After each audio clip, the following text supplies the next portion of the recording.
Live. What's good, everybody? I'm losing weight by the minute. It's summer break now. Fuck summer.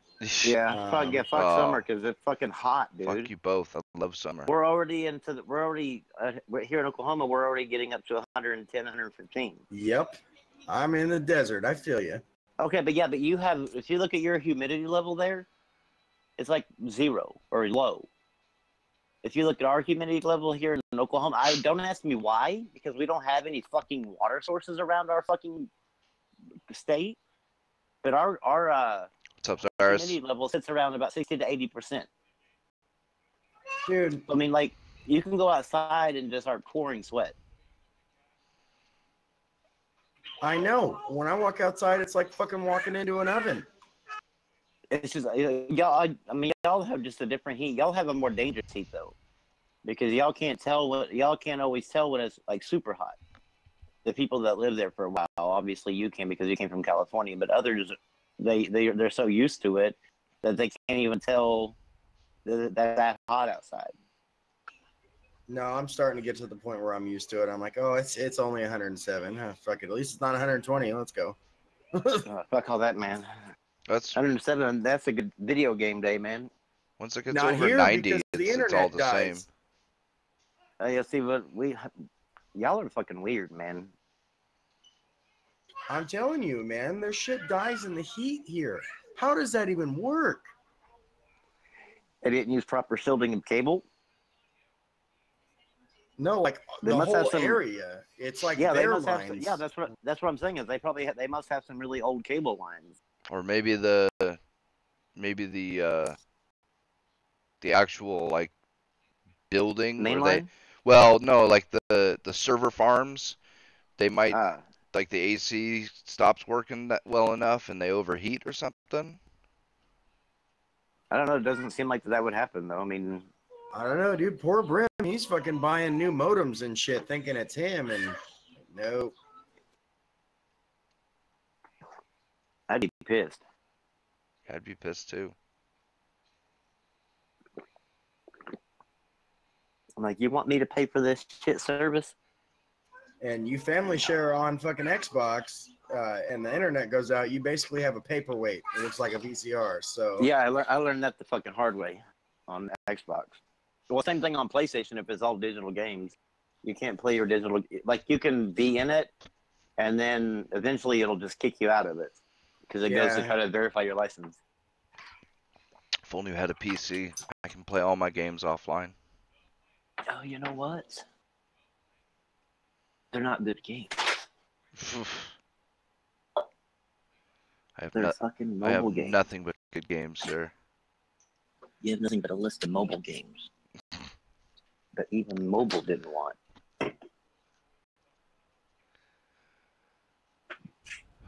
So you can now get refunds for digital games on Xbox. You could have done that for a while now. No, now it's like easy though. Oh, now it's for everybody? Yeah.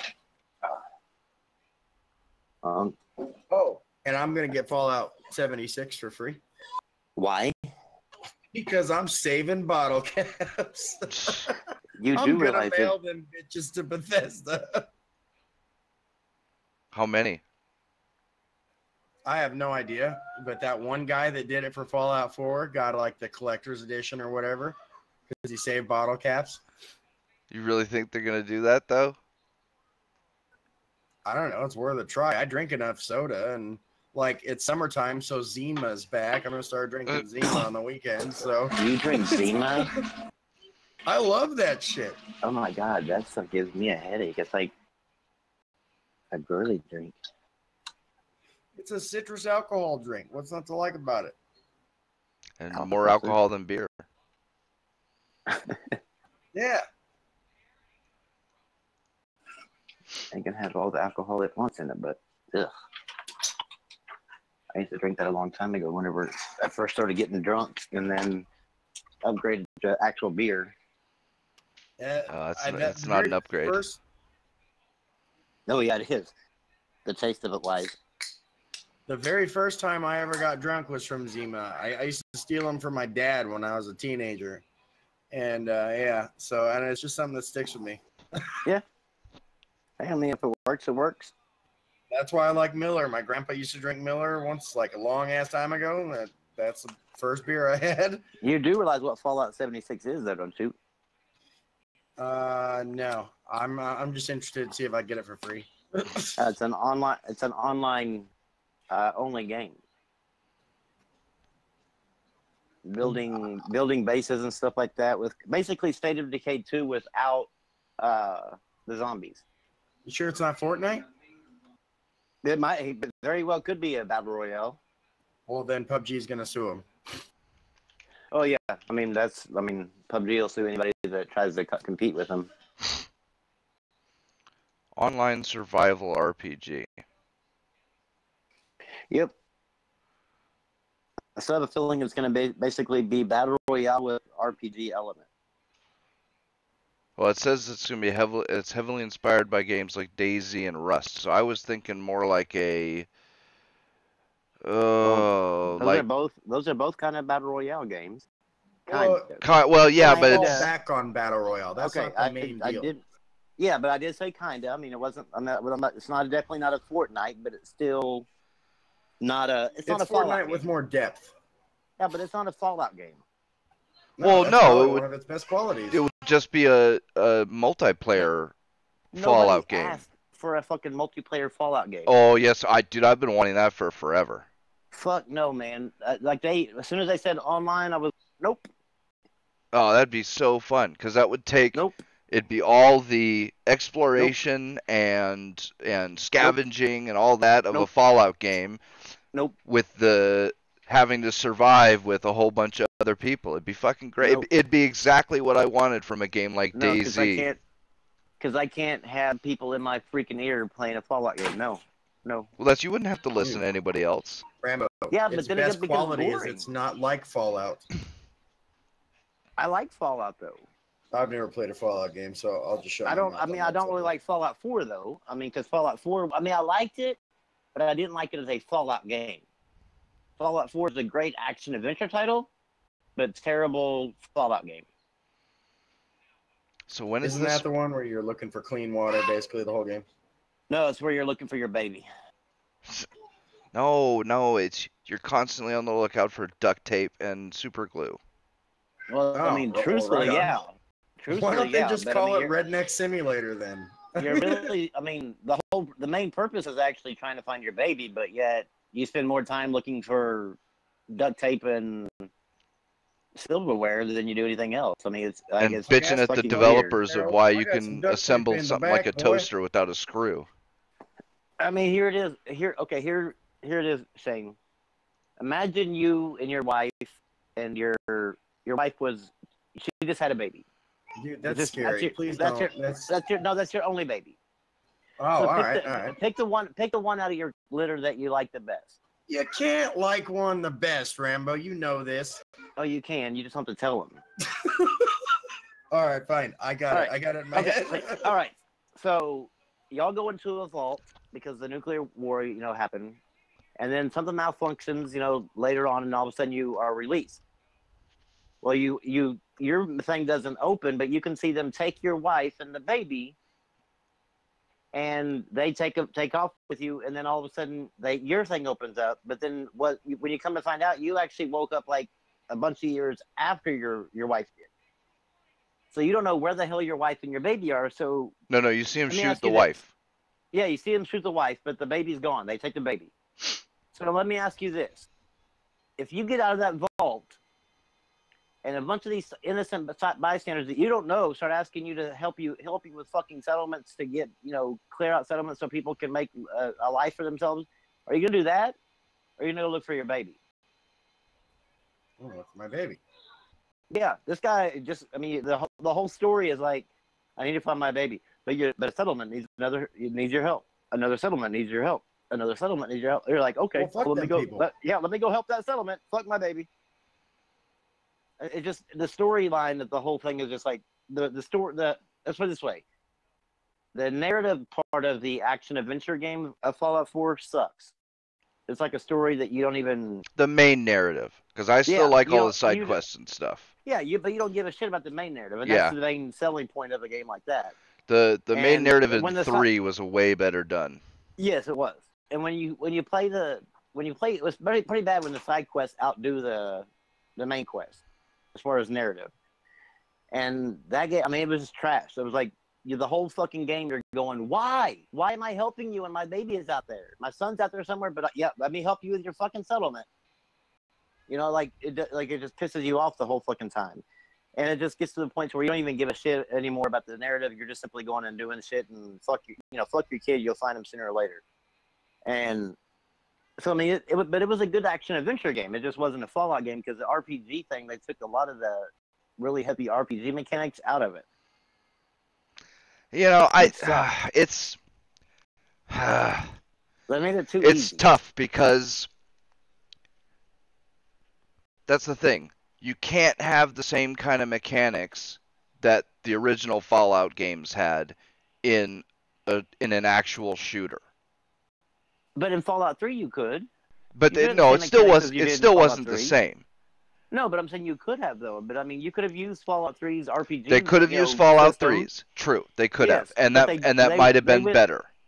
It probably would have been better than it was basically just, like I said, an action adventure game, which, like I said, it wasn't bad. It just wasn't a Fallout title that you were used to. I don't know.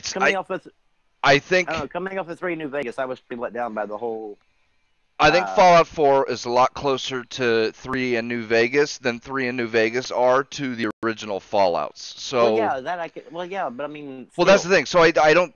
People say, "Oh my God, they totally simplified it." Well, yeah, but they simplified the shit out of it in Fallout 3, and people accept.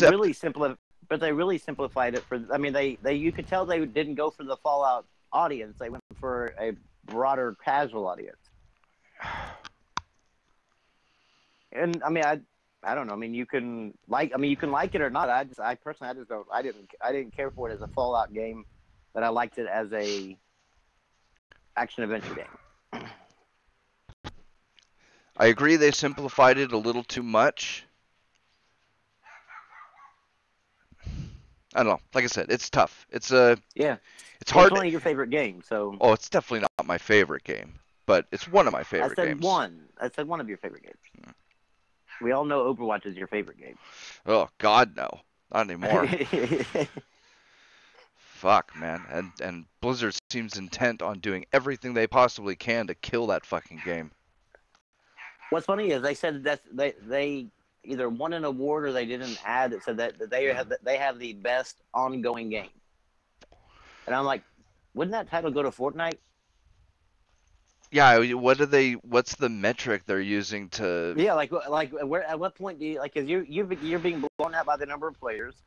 Well, although that's kind of unfair to compare a paid game to a free game, though. Well, yeah, but still, I mean, if you're saying if the title is best ongoing game, that's all you have to go by. Well, best ongoing game in their category, which would be non-free.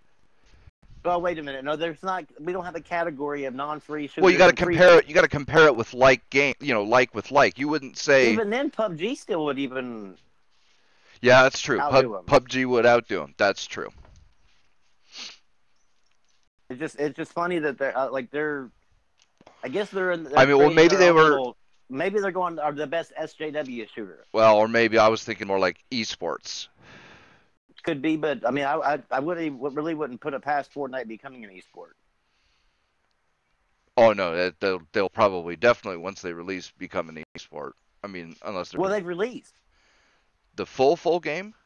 No, the full game is like the Fortnite Battle Royale is its own. No, I know, but like the full game has not the other part of the other full game that they're doing has not fully released yet. But they'll probably wait to do support for esports until they actually release the complete full game. But I don't know why, because like they're going to be two. If you look at whenever they finally release the other game, it's going to be 2 different apps on your, like say PS4, 2 different apps on your. Right, but it would make sense from a like not hype, but like a marketing perspective. You know, here's the full game, and you know, Oh, yeah, and now maybe. we are, you know, it just may kind of make, you know, they usually like to do big Maybe. announcements like that together, but I don't know. Yeah. I have a feeling they'll eventually ditch the PvP mode or PvE mode because the battle royale is pulling in so much fucking money that they really don't even need to worry about the other port, you know. I mean, But they would have to refund a lot of people money. yeah. I thought they were going to give that shit away for free. They were When it They launches. When it launches, yeah, anybody it's who not paid free into now. Anybody who paid into it now would be out that money if they just canceled it. Yeah. And I don't know. I mean, it might be at your own risk. I've never read the terms and conditions, and I'm not really sure even if the terms and conditions say that if that's actually a good legal precedent to go off of. I mean, I've never seen that situation ever been taken to court or anything, so I wouldn't know what would happen of it. Yeah, I don't know. Like, what would... Ah, man. Because that's one of the things. This is probably going to start really becoming an issue as things go games as a service. But, I mean, game companies have gotten real lucky in that technically it's completely illegal what they do, that you have to pay for the game and then you... Get the game? Well, but then you sign the terms pieces? of service. Yeah. Because there's no opportunity for you to read and agree to the terms of service before you actually purchase the game. And even beyond that, it's like what's the... There's another legal rule about contracts.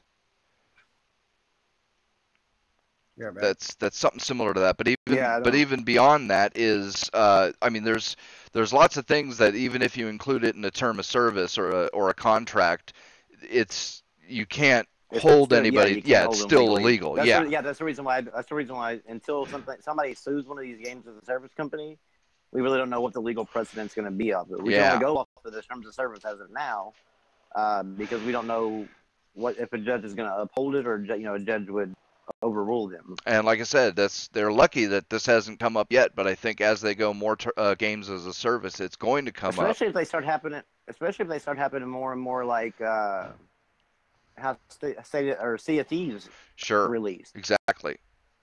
Because I mean, you were obviously they didn't promise any more content, but for a $60 price tag, you would assume that there would be. Well, I don't know how that would work. It's a real iffy gray question there. Yeah. That's the thing is like it's going to have to be settled in court one way or the other before. And once it does get settled in court, either games as a service will thrive, or they'll go away. Pretty much. Depending on the outcome of that court case. Yeah, I mean. Eventually, one of these companies will be taken to court. Oh yeah, definitely.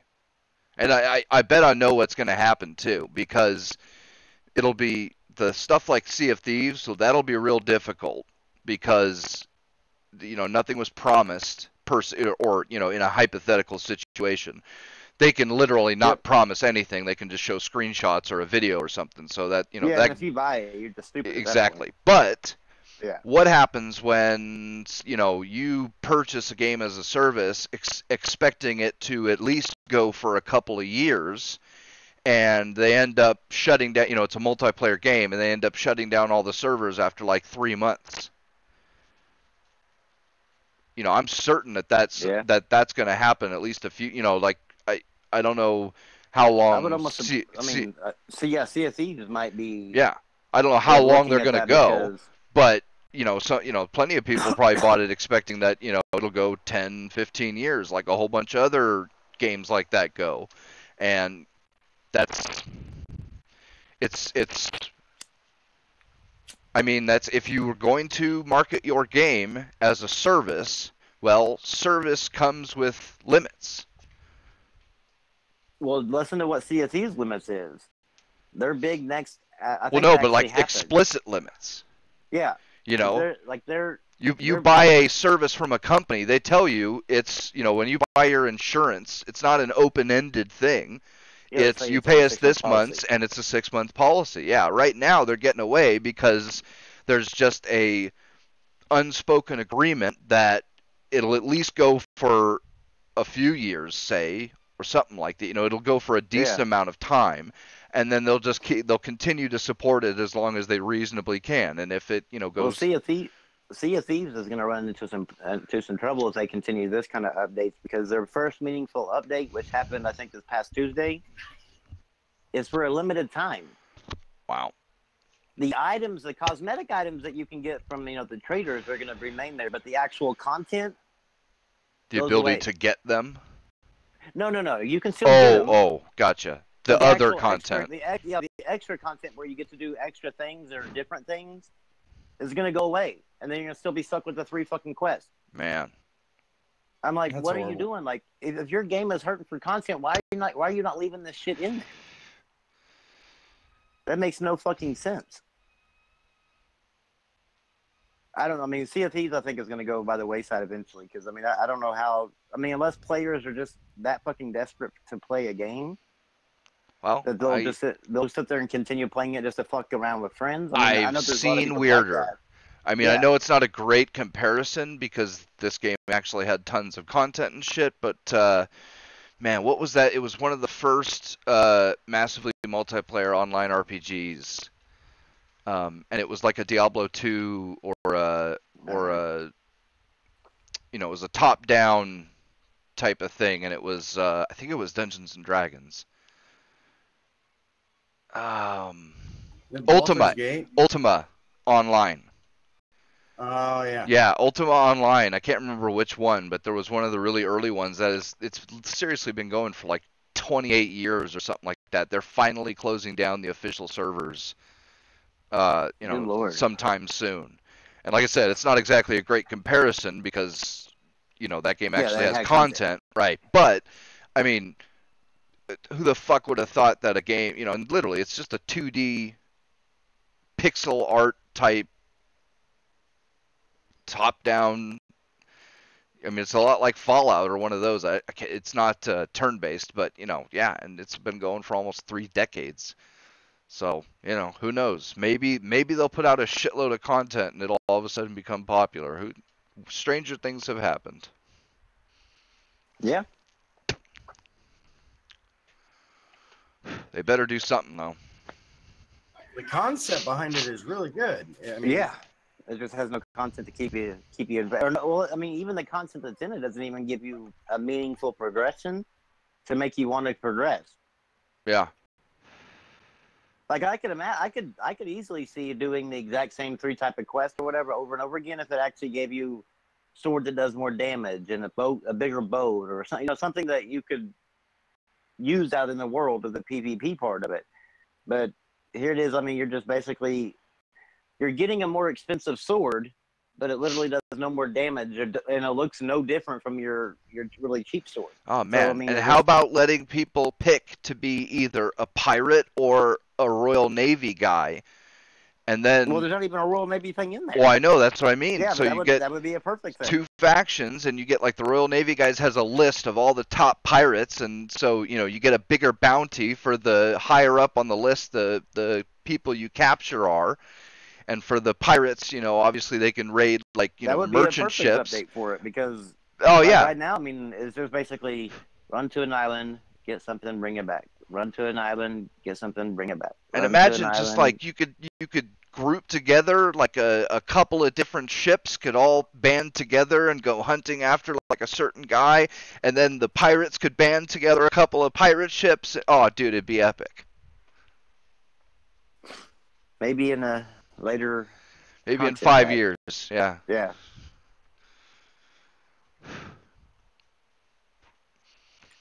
E3's coming up. Yep. Computex too. Half these companies are leaking. Just coming out with every bit of the information. So it's kind of like the Sonic Racing thing looked cool. Oh my god! I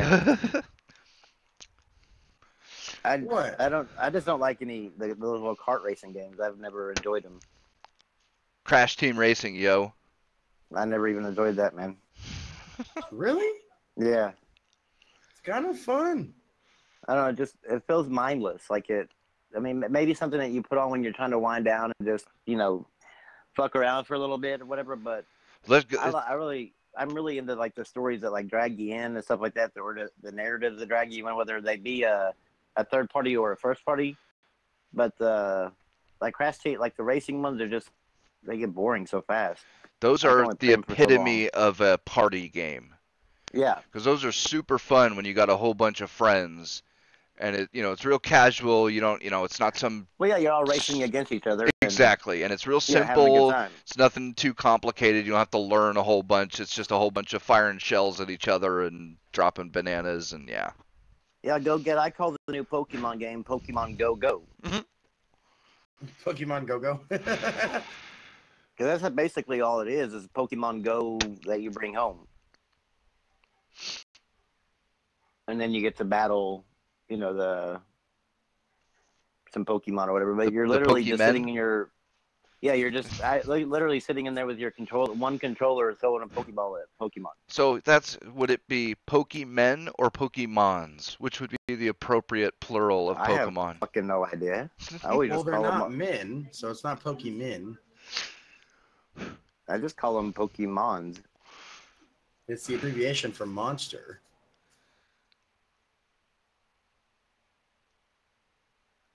So I guess Pokemons. Go get. That is actually what that's for. Is like the actual trailer shows the kid playing Pokemon Go and then going home and loading his Pokemon Go into the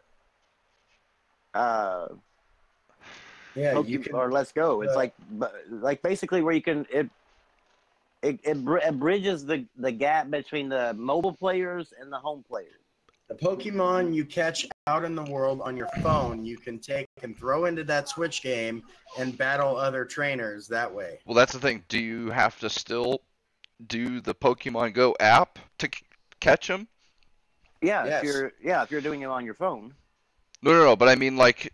No, if you're at home, no, you just simply walk through the little you can just okay and pick and you just play with one controller, one of those little bitty tiny Joy-Cons.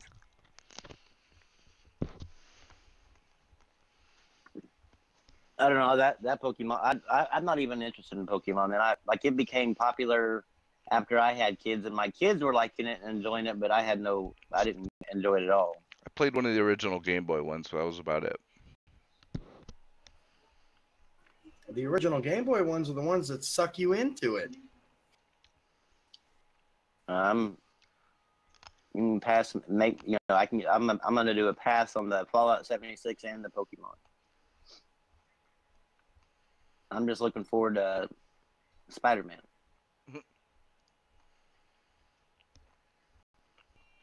Yeah, I told you I am getting Fallout 76 for free. Not because I want it, because I just want to get it for free. Because I'm not gonna get Battlefield or Call of Duty this year. Yeah. Really? I don't know about Call of Duty. That depending on how good the multiplayer is. Well, that's all it is. So I have no interest in that. But yeah, Battlefield definitely not, because I couldn't give a shit about it. And yeah, Shadowkin. So apparently Nintendo is undoing all of the great work they did for helping children's health. What do you mean? Since now you don't have to actually walk around to do the Pokemon Go thing. Oh. Now they're all just going to be fat and lazy again. All the lazy people wrote into him and said, look, I want to be able to play this too. This is unfair. This is fat shaming. Dude, a fat guy friendly Pokemon Go? I'm down. Well, it's also coming to mobile too. No, that one's a different Pokemon. Well, fuck, how many Pokemons are there? It's called something else. It's like Pokemon Pikachu Go or Pokemon. No. Well, wait a second. There's gonna be two of them that they're releasing later on. That is going for the Switch, and that's Let's Go Pikachu and Let's Go Pikachu, or Let's Go Eevee and Let's Go Pikachu. the exact same game, except that I think you'll get some like specialized Pokemon per if you pick Eevee or if you pick Pikachu. And then like go get it's called Pokemon Quest that is coming to your phone for free to play. Oh, okay. But it's a free to play to start. Like Pokemon Go is, right? Or it's gonna no, because Pokemon Go is completely free. But if like I'm if thinking you want this to is gonna play be it to its full potential, no, it's not. You know this. You've spent money. Well, yeah. on it. But I mean, if I think it's going to be more like that Super Mario Brothers run where you go do like a 1 or 2 levels or 1 or 2 things in Pokemon, and then you'll be asked to pay $9.99 or something like that. That's fucked up. And then there's going to be an actual Pokemon that's part of the main Pokemon series that's coming out in fall of 2019. Jesus Christ, how many of those things can they fucking make? You asked how many games are there, and I was just God, because there was red, blue, and yellow, Green, white, silver, white, black, silver, gold, moon, sun. Yep, X and Y. Yep. I mean, and we're probably missing half of them. Yeah. There's Pearl and something else. Yeah, there's fucking more of them. Between Smash coming out for the Switch and this new Pokemon game, I fully expect them to be in second place by the end of the year. They'll overtake. I wouldn't doubt it. They'll overtake. Oh yeah, they're big sellers. Xbox. Yeah. Kind of weird they didn't launch with those, but I don't think they could have kept the stock in. They really had to been. That might have been their reason.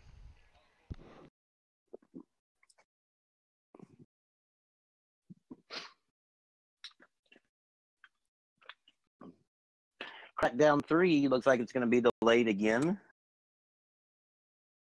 Yeah, I saw that.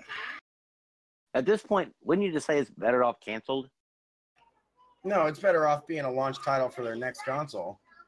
The Xbox One Xbox? Well, yeah, whatever the fuck that is. The Xbox One XYZ, yeah. Xbox One X1. Yeah, sure, that's long and stupid. I'm sure they'll go with that. Well, I mean, they're like at this point, like the hype. First of all, Crackdown's not really a big title. It's not a system seller. I'm sorry. No, and then you turn around and then you like the hype for the what they created, and then that gets delayed and it gets delayed and then it gets delayed, and by the time they launch it, if they actually end up launching it, you're only going to have a few of the hardcore fans even remotely interested in it. Other than that, it's just going to be like, whatever. Like Crackdown is becoming a meme at this point. It's the new Scale down. No, I was going to say shit. Duke Nukem. Oh yeah.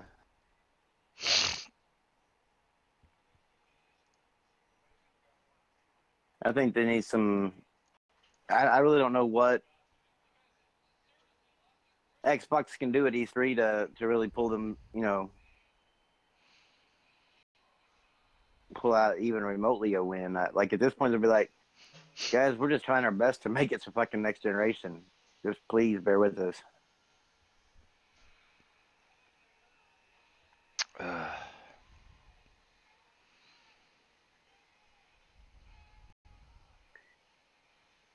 Sony, of course, they actually announced that they opened up a new studio in San Diego, and a guy that used to work at Naughty Dog left there and worked at the people who created H1Z1 or DayZ, one of the two, Daybreak Games. Worked there for the past year and is now studio manager at this new studio for Sony. And it's rumored that this studio was gonna focus nothing but on the Uncharted franchise. But I'm in a way I'm excited because I love Uncharted. But then I'm also kind of like, Drake's story ended so perfectly. I mean, there's no reason to continue it on. Just leave it alone and create a new IP. So Apparently, I mean, the way it looks is like the PlayStation 5 is going to have even more first-party games because of the fact that they're just continually opening studios. What two versions did Sun and Moon have? Fucking Eclipse and goddamn, it's hot. I mean,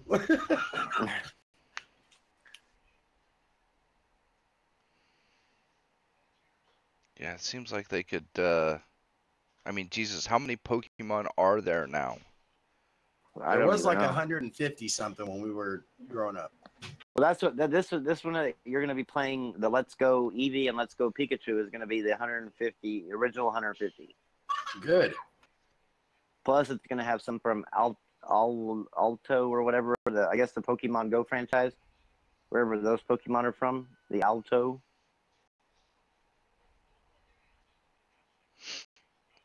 I mean, it's got to be over 1,000 by now. Jesus.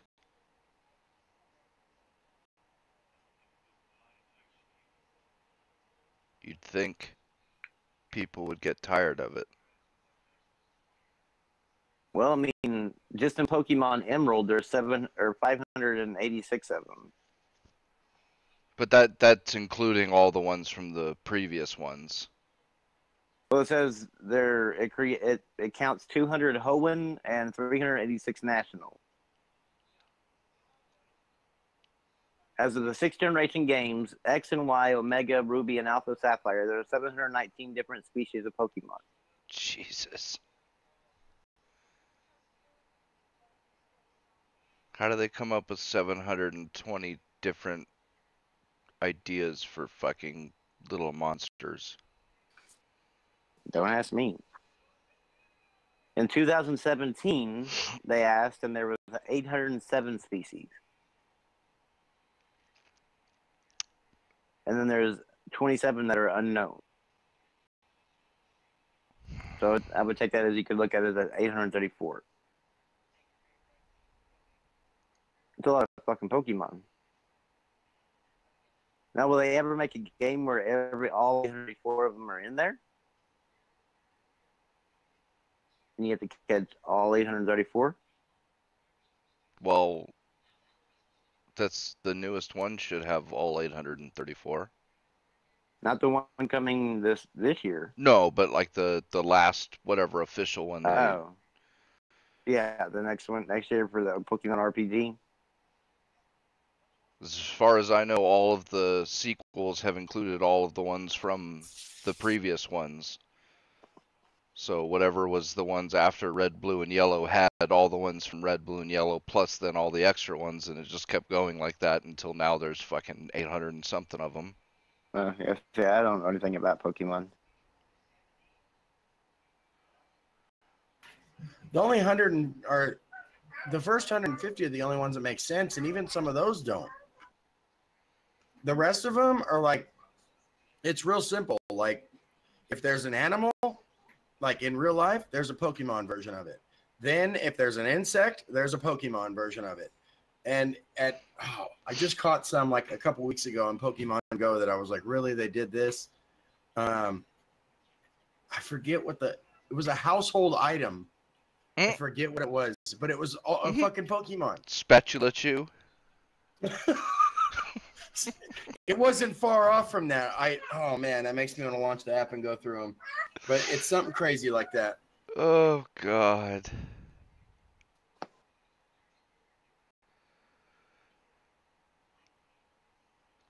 Cyrus, there are a couple of Pokemon now that actually look like kind of sort of people.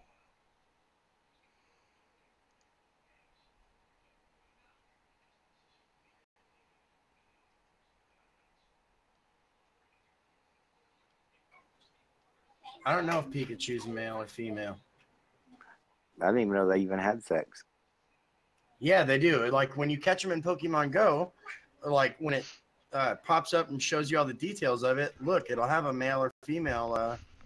Well, because in the original there was only Pikachu, but then, because in the cartoon the one he had was a male, but they never had any females for the longest time. But there were other ones, like with the Nidorino and Nidoran or something. Right. There was like 2 Pokemon that had a male and a female version, but all the rest didn't, which was kind of weird. I've never under. I don't know. I didn't know there was more than one sex of Pikachu. Like, go get saying that you can tell the difference between the. Like, I've never seen a. Pikachu's all the same to me. Yeah, I don't know. Sounds like Goget's been spending too much time with Pokemon. Right? Him and Shane both. If you're over there looking under their tails to see if they're a boy or I a girl. only play it when I'm like really bored, which is a lot lately. But still, I mean, Yeah, but go get your like on the game. You must be like raising up Pikachu's tail to see if he has balls or a pussy. no, he's not, because Pikachu's hard to find in Pokemon Go. I hatched one in Pokemon Go. Yeah, I've caught 2 and hatched 3, so I could never find one, and whenever I played it, I could never find one in the wild. So once I hatched it, I was so happy. I just recently got enough Pikachu candies from walking with it or whatever to evolve it. So I was pretty psyched about that. I could only find like 4 different Pokemon. When's the last time you played it? Oh, when it launched. They probably only had 4 Pokemon in your area at that time. There's been so many updates, and they've added so many new legendary ones. And you can catch a bunch of them just sitting in your house. yeah, that's Well, what I I do. Yeah, I caught a couple just in my house, and then I walked, I don't know, half a mile up the street or something. Now, like, they're like surrounding in your house, and there's like a bunch to choose from. Yeah, I'm good. Yeah. I want to figure out how to make my house a Pokestop. Then I'll be set. There was a way to do that. I think, because I saw a thing on it. It was on like Facebook or something, how to make your house into a Pokestop. Because there was an option to like request a new Pokestop near you, and you could give a reason that like you didn't have access to where they had it or something. Oh, that would probably work for me, because the closest one is at a bar, like an adult-themed bar. And, like, I could pretend I'm, like, not even 18 and be like, oh, I can't go there, and I really want to play your game. Or you could just say you're disabled and can't make it there. Oh, yeah, because then they'd be discriminating. Exactly. There you Where's go. my Pokemon Go handicap sticker, motherfuckers? Threaten to call him ableist. Tell him I'm going to tweet the shit out of this. God. And don't you think I get 11 followers that will really get mad? Like 2 of them will really write mean blogs and emails, so you better fucking listen. Don't make me tweet at CNN about this shit. God. So next month's Games with Gold. I was talking with Rambo on Twitter about that today. That is some bullshit. Have you seen that, Pete? Mm-mm. You get Sonic Racing transformed or whatever, which that's the only one I don't have a problem with. You get Indiana Jones Lego 2 for the 360. Fucking in-game credit for Smite, which is garbage. And then one of those side-scroller Assassin's Creeds. Wow. It's crap. That's pretty slim pickings unless you like Smite. Yeah, on PlayStation, you get XCOM 2 and Trials Fusion. See, now those games aren't great, but at least they're fucking games, not credit for a free-to-play. Well, Trials is good. I hear XCOM 2 is a really good game. I've never played. I don't like that type of game, but yeah, I haven't played the shit, Rambo. Yeah. I don't. Yeah, I know I won't like it, but I mean, I hear people say it's a good game. It's a tough genre for me to get into. It's got to be a really good one.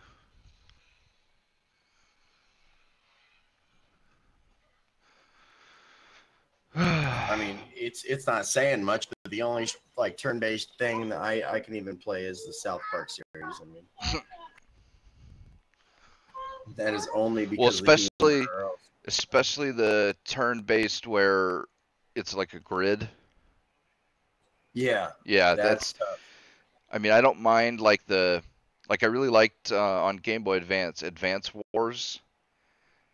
That was a fun little, it was a grid and you had little tanks and dudes and stuff and it's turn-based. It's Final Fantasy deal wasn't that bad. What was it? Tactics? I could never get into Tactics. I couldn't buy it and play it on my own, but like I had a buddy that had it, and we would just take turns on it. That I was cool with, but I couldn't spend a good portion of my own time doing it.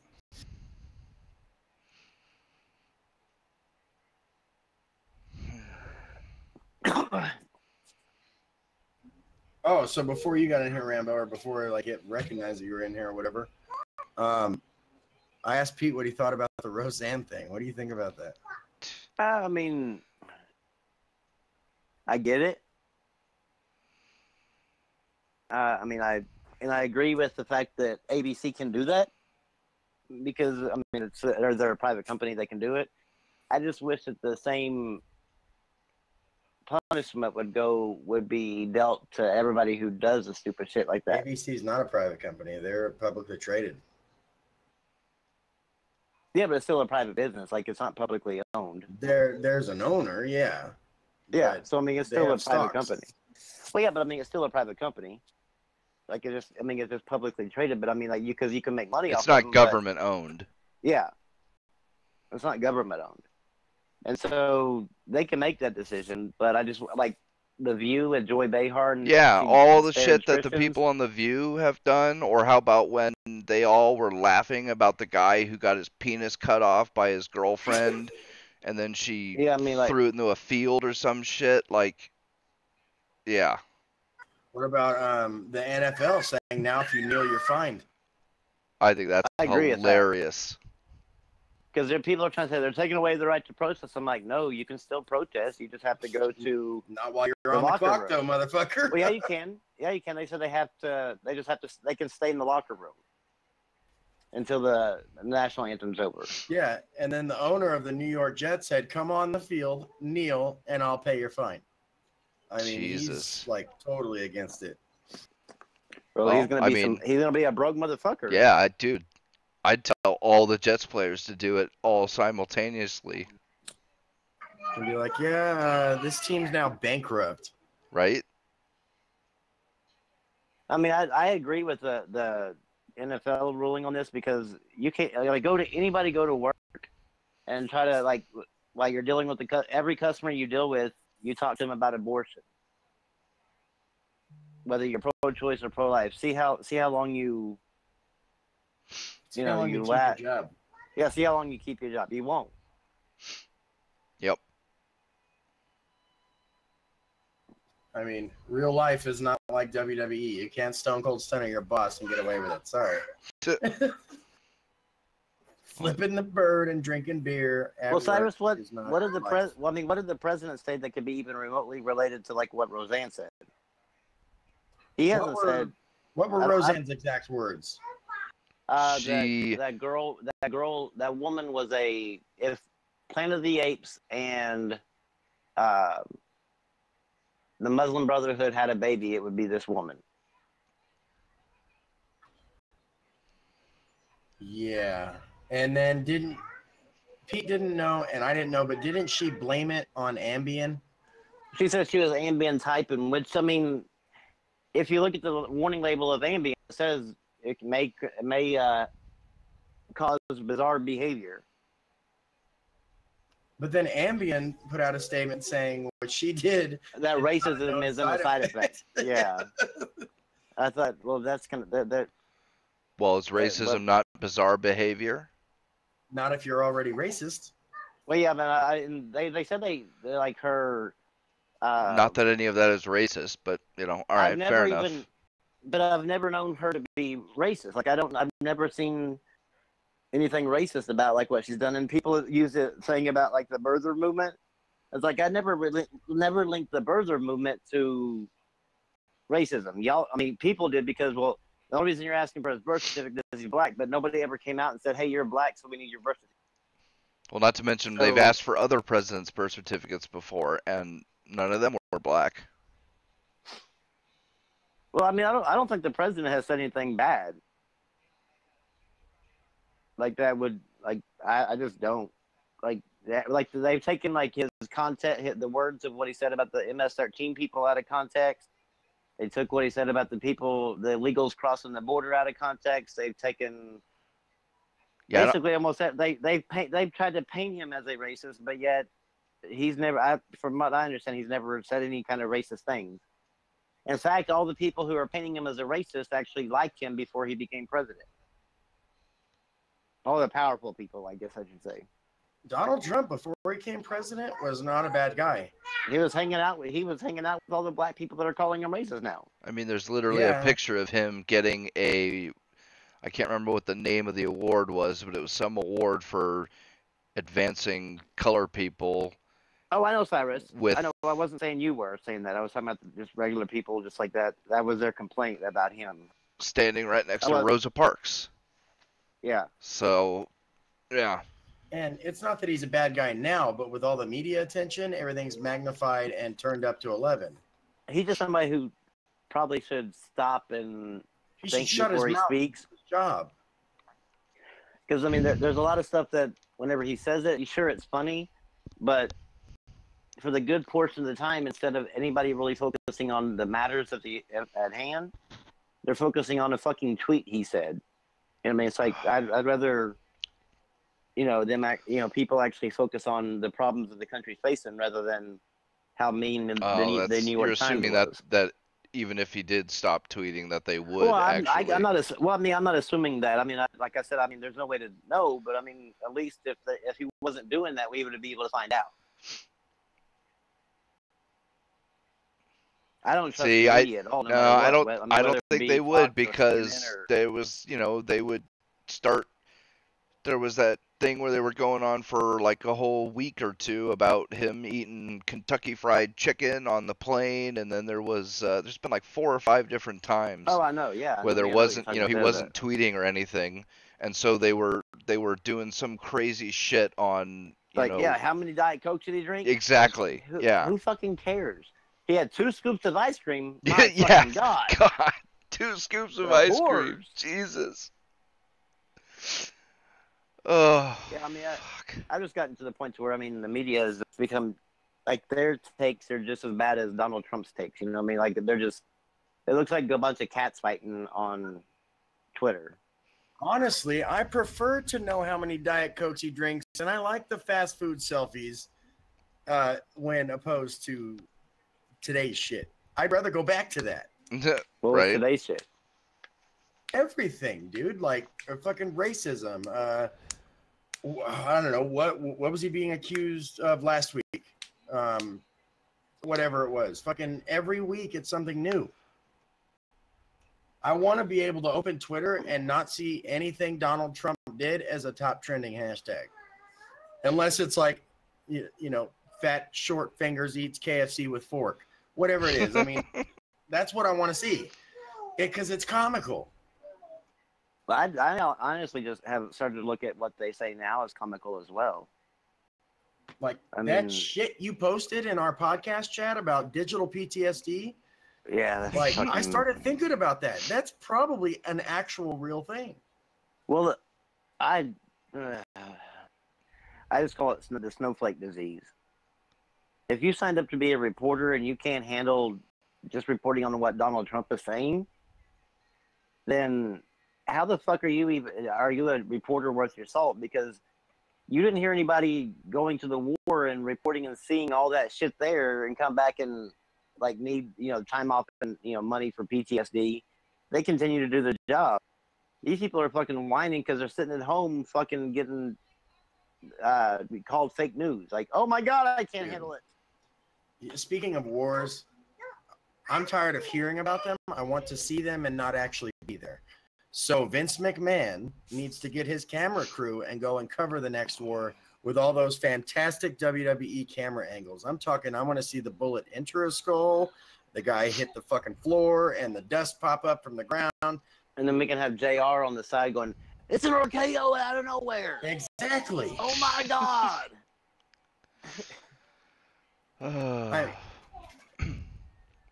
I don't know. I'm to the point of like saying, let's just fucking bomb Russia. Let's bomb North Korea. Let's bomb anybody who fucking disagrees with us. Bomb California because they disagree with us a lot. Washington D.C. can go too. Fuck it. Yeah, we don't need government.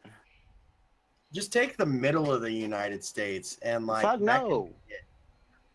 The middle of the United States where all the fucking same people are. That's what I'm saying. Leave that. Eliminate the coastlines. Fucking. That's the thing. You don't even have to eliminate the on coast. The West Coast. All you got to do is get New York, L.A., San Francisco, Seattle, Portland, D.C. There was. And like what, 2 or 3 others, and we'd be good to go. There was some Chicago. woman at one of Dave Rubin's talks, some black woman, because Dave Rubin was like, I fully believe in like putting more power to the states, like just let the states make their own decisions. And she's like, she said something equated like to where if the states made their own decisions, we would still have slavery. And he laughed at her. He's like, you really think that in 2018, some states would opt to have slavery? And she said, yeah. He said, I don't even know what to say to you. He goes, there's absolutely no fucking evidence to that. That these millennials are, I don't want to call them millennials because that's too broad of a spectrum. It's just these college kids that are just fucking whiny little bitches, man. It's the entitled motherfuckers like Rags that think the world owes them something. That they're always fucking right. Is. Yeah, I'm always fucking right. You're either. And what's funny is that they're going against the people that are like, you either agree with me or you're against me. With the same fucking attitude that you either agree with me or you're against me. And it's like, I don't fucking understand. It's like a bunch of entitled brats arguing with each other.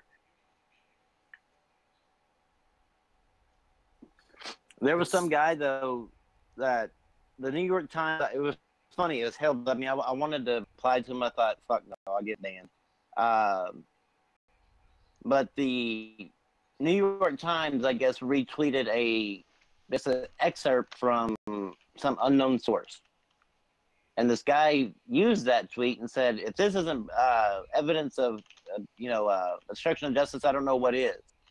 And another guy responded to him and said, if you take what the a little snippet from an unknown source from the New York Times as pure fact, I don't know what to tell you, man. And he said his reply was, your username is MK user or something like that.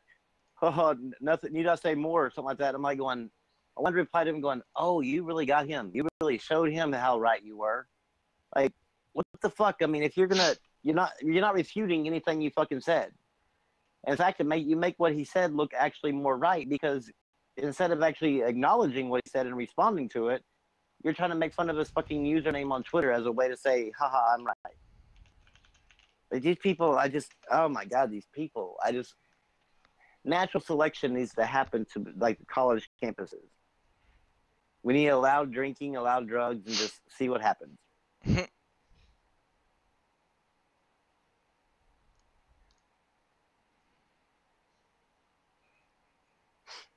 No, Cyrus, he didn't. No, this was from how he behaved just a long time ago. He always had this entitlement attitude, like he was, I guess, superior over others. So yeah, he didn't do anything. He didn't do anything new or anything. I haven't even heard from him since he got banned.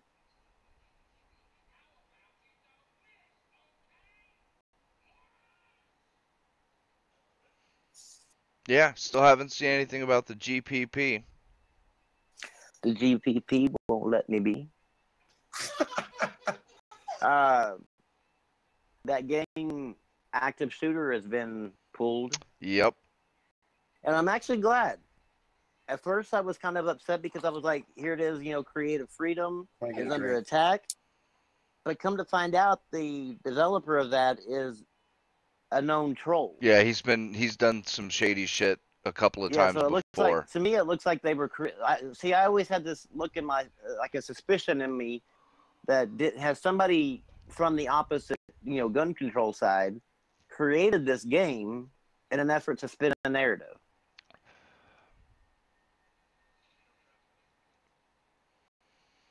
I just really hate how people they're calling it and presenting it as, oh, it's just a school shooter simulator slash trainer slash whatever. I think it was a lot more than that. But Well, and that's like, and you can literally choose to be the SWAT team, just like in Counter Strike. You can either be the terrorists or the counter terrorists. it was the use of a school, is what. Like, had that been the exact same thing, but out on like open land, like say, CS:GO or Call of Duty is, nobody would have said anything different. But the fact that it was in a school is one of the reasons why, the main reason why everybody like threw a fit. And what was funny is like supposedly the original dev had said that if Steam has a problem with the content the way it is, that they would just remove the shooter element to where the only thing you can play as is basically the SWAT guy. And because that seems to be the contention, is that being able to play the shooter. And then all of a sudden, I guess due to the whole uproar of it, Steam is did some digging and found out this is the same guy from that has done a bunch of troll games and shit like that, just trying to make bullshit shit and put it in there.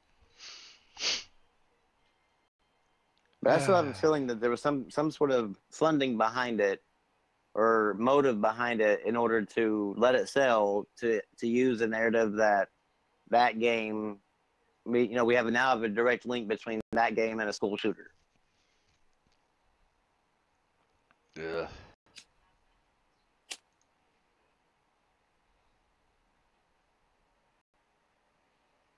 Yes, there are, J. Caesar. Yeah, I mean, Hatred is a worse game. Because, I mean, Hatred is literally just walking around shooting just everybody. But you're not in a school. So, I mean, it's kind of like it's really weird. I mean, it received a lot of backlash, but it still was released. But, I mean, I honestly believe that this game would have been released had it been from a legitimate developer. But since they found out that he was like a troll basically, then I think that's the reason why that was the reason why they stated they pulled it. It wasn't anything about to deal with the content. But they did say they were going to start reviewing their content policies. Oh, lovely.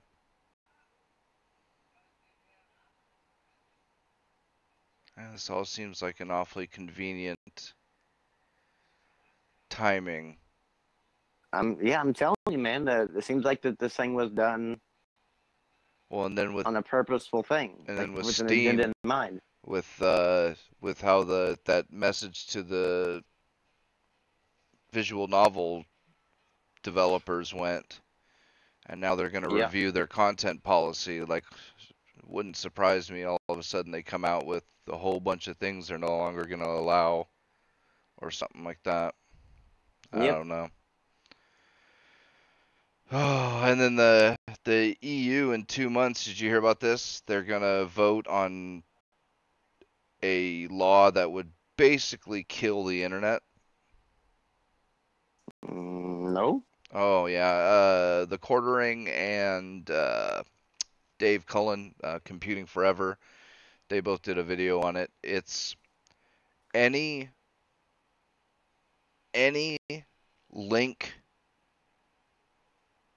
to any copyrighted material. So a news article, you've got to pay a link tax. So a fee for every link that you include. doesn't matter if it's fair use or not. Doesn't matter whether it's you shared it on Facebook or it's a source in a blog that you wrote on WordPress or a link that you include on as a source for a YouTube video. You've got to get a license that Like a porn pass, but for links. and it has to you've got to get permission from every owner of copyrighted material on the planet, and a whole but like and then like sites, any site like blogs, Facebook, forums, YouTube, all of it, they've all got to, if they want to avoid fines, then they have to put up a content filter that will pre-filter anything put up on their site for copyrighted material. Like, oh, it's absolutely, it's completely Orwellian and absolutely, it would completely kill just about every website ever. I mean, couldn't they just make it to where the EU just wasn't wrapped to? Like maybe just maybe kill the internet for the EU? I mean, that's the thing. Like, one, that's a huge, like, if Facebook would have to create basically two different Facebooks, one for the US and Canada and everywhere else, and then one for the EU. Unless they just said the EU can, I mean, if you're going to create all these crazy laws, then you can simply just have your... Yeah, but Facebook and all them have shown that Oh, they are more than willing. A lot of money. Yeah, and that's the thing. That's a big area and a big audience. So, plus, Zuckerberg and all them, the Twitter guys and YouTube and Google, I mean, they love complying with these laws. Oh, yeah. And Doodle Bob, I own I Am Bread, and that game, fuck that game, man. Mm-hmm. That game is so fucking hard. You would not think playing as a piece of bread would be that fucking hard. It's not that bad, Rambo. Oh. I have it on PC, and I'm like, if you're comfortable messing with your shoulder buttons, it's not that bad. You have to be creative. Yeah, that's something I'm not. It's a slice of bread, Cyrus, and you're climbing up stuff. The object is to get toasted. Oh, shit. Sometimes it involves a toaster. Other times you need to create a toaster out of what's around you. And you have to, like, sometimes travel on a car, and it's fucking weird, man. Wow. PUBG's player count has dropped by half since January. I'm hoping that... Console or PC or in total? PC probably, because I don't think the console, comes out with daily users or whatever. Yeah, this is Steam player count, so... I was going to say, because most of the people on my friends list are either playing Fortnite, PUBG, or fucking Netflix. Well, I'm hoping that the lawsuit makes at least some of the people that are playing on PC switch to Fortnite, so that way it starts to affect PUBG's bottom line. And Epic has enough money to drown for PUBG in legal fees. Yeah. Because it was the PUBG guys that sued Epic, right? Yeah. Yeah. I mean, they can drag this court battle on until PUBG has no more money, or I mean, they can just simply drag it on until that contract runs out for Unreal Engine, and pull the ability for them to use it. Well, you don't really need a contract for Unreal, though, do you? For this one, you did. But, like, the brand new Unreal is not free. Like, whenever they create a new Unreal, then this one will go free. But they said that they're on Unreal 4. Right. And what the Unreal 5 is the one that's out now? I think that's the new one now, yeah. And I think at the time they signed the contract, Unreal 4 was the new one. because they have an agreement between the two companies that they can continue working on using Unreal Engine 4. And if it's gotten to the Yeah, but does that have a time limit though? Well, I don't know. I mean, obviously that we haven't ever seen the contract. But Because I would assume it wouldn't have a time limit. If it does, then Epic can just hold it out till that time and end PUBG altogether. Well, yeah, J. Caesar, it's free to use, but not for commercially, and they're using it commercially. And same thing with 5, I do believe. I believe 5 is also free for us. Yeah. Yeah. But not like Naughty Dog can't use Unreal Engine 4 or 5 free. Right. Well, although you can use it, you just can't sell your game. Well, yeah. Well, that's what I mean. Obviously, they can use it, but I mean, I'm talking about as soon as you using it for selling profit or money from it. Then you've got to work out a deal with them. Yeah. So there's some sort of deal. I just don't know what the terms of the service are. I don't think there's usually a time limit for that because, like, how would you like single player games can be up on Steam for forever. So. Well, yeah, but the thing is, though, you have to re-up your contract. Like you have to, so you would want to stay in good standings with your contract holder. Well, no, but usually they just say you have to give us a percentage of the cut.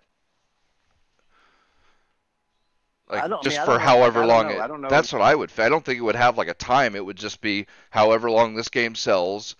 Well, wouldn't it be sort of like the music ones and shit like that? Because those contracts run out of after a certain period of time, and they have to pull them from the shelves if they didn't get the license again. I don't know. It'll be interesting to see how it all pans out, but. Epic's already done this once before, been sued before by a developer, and they basically made that developer go bankrupt. And so, which lawsuit was that? I forgot. It was a while back. Do you know what it was about? No. Not off the top of my head. I can look it up, but what's it called? They have enough money to make PUBG go bankrupt. Oh, so yeah, certainly PUBG, yeah. Well, anyone in a lawsuit, if you know what you're doing, it's like if you're being sued, it's like the 2-minute warning in a football game. You can drag that shit out. Yeah. If you have really good lawyers, you can make that thing go on for fucking ever. That's true.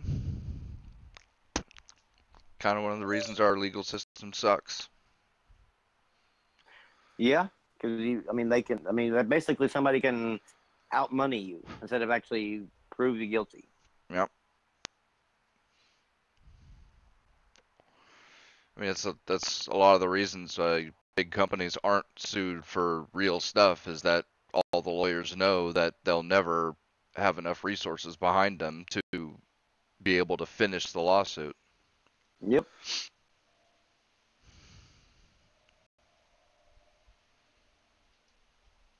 But then again, you get lawsuits that require iron companies to put labels on their irons that say "Do not iron clothes while wearing them." For that perfect crease. I want to see that lawsuit. Like, does anybody have a videotape of it that I could watch? Because that's got to be gold. I haven't seen it. Remember, some bitch sued McDonald's because the coffee was too hot. Yep. Yeah, I wish I would have thought about it that a long time ago before she did. Right? Because I would have been. I would have loved to have that money. Oops. And I could deal with the burnt balls for a little while, Look at that. How clumsy of me.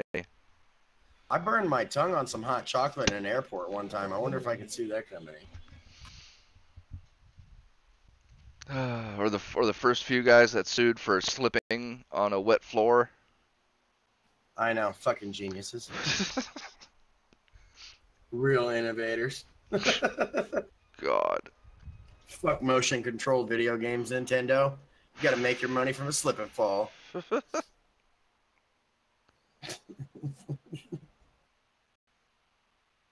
God, stupid people, man.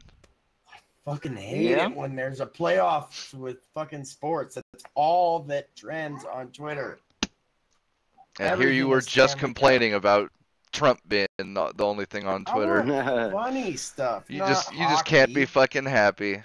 You're right. When it comes to Twitter, I can't. It's that fucking digital PTSD. That's why I'm man. not on it. I've seriously thought about just deactivating my Twitter today. Like, Do it. I'm Just cut gonna it loose, step away man. from this whole social part of the internet, except for like gaming, like Call of Duty and shit. Like, seriously, I've almost had enough. Like, I'm at that point where, like, if you guys can't get a hold of me one day, that's what happened. I'm just done.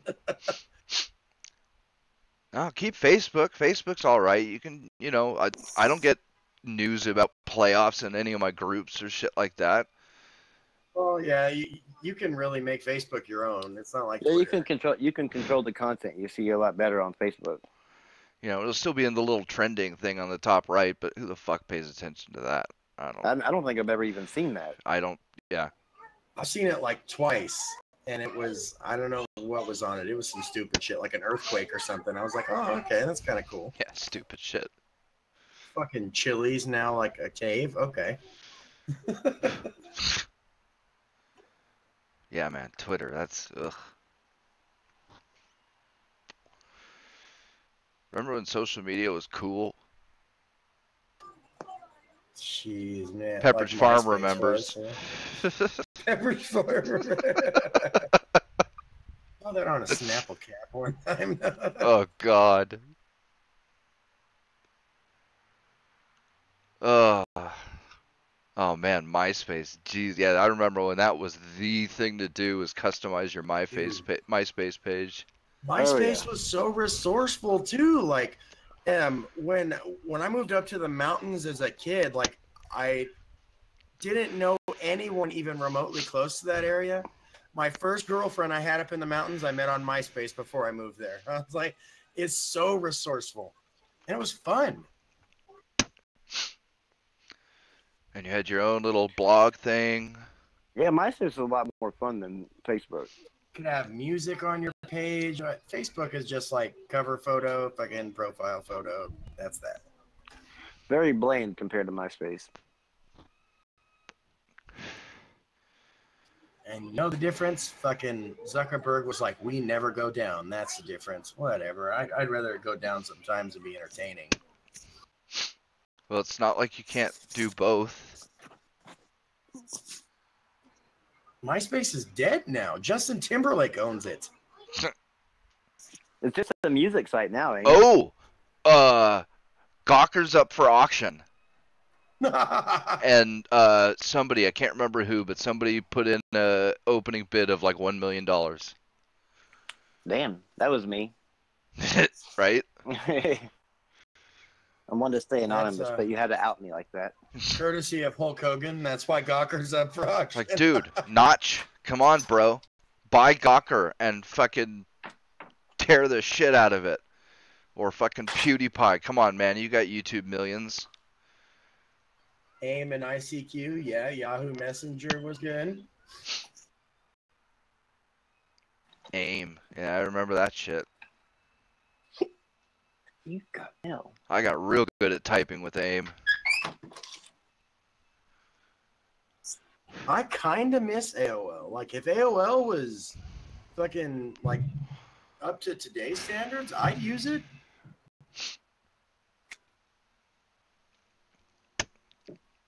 Like, there was legitimately stuff to do on AOL. I mean, it's really just kind of what Google is trying to do. Well, they need to hurry up and do it. Like, you could interact, like I know you guys aren't into wrestling, but they used to have, like, American Online deals where you could use a keyword and it was like a live forum for whatever event was going on. Google needs to get on that shit. Do it for TV shows. They tried it. It was called what was it? Was it Groups or whatever in Google Plus? Oh, Google Plus is a failure. Exactly.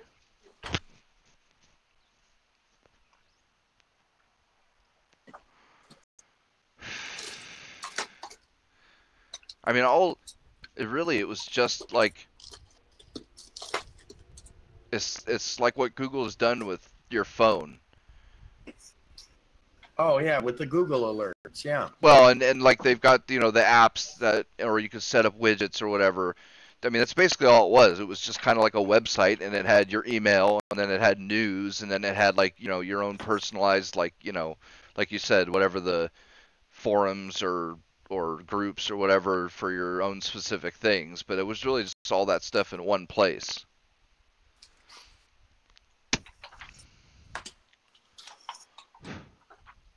I don't know, man. We definitely need something new online. Like, we really do. Like, fucking, what's that? VidMe needs to come back or something. Like, something needs to just explode online. BitChute doesn't look too bad. Wait, what is it called? BitChute. Never heard of it. It's a blockchain Is it so that way? YouTube. Is it so that way you can complain about that site then? I know, next? right? No. Well, eventually. I'm kidding. Yeah, say eventually. Yeah. Like, well, maybe. Yeah, it's a blockchain decentralized YouTube.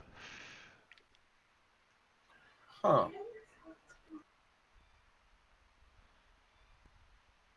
A lot of the alternate media types are doing like backup channels over there just in case YouTube starts going heavy on the ban hammer.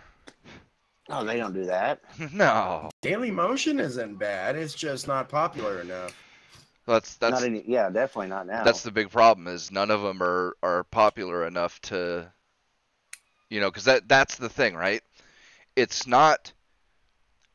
Well, the biggest hurdle is server space, and to some extent, BitChute circumvents that by having it decentralized to where as you're watching it, you're also uploading it to other people. But the biggest thing is that most everybody you watch is on YouTube, so you want to stay on YouTube because you just can keep going through all of them in one place. And so until it's the same problem that Gab has, or VidMe, or Minds with Facebook, it's the same problem that any of them have.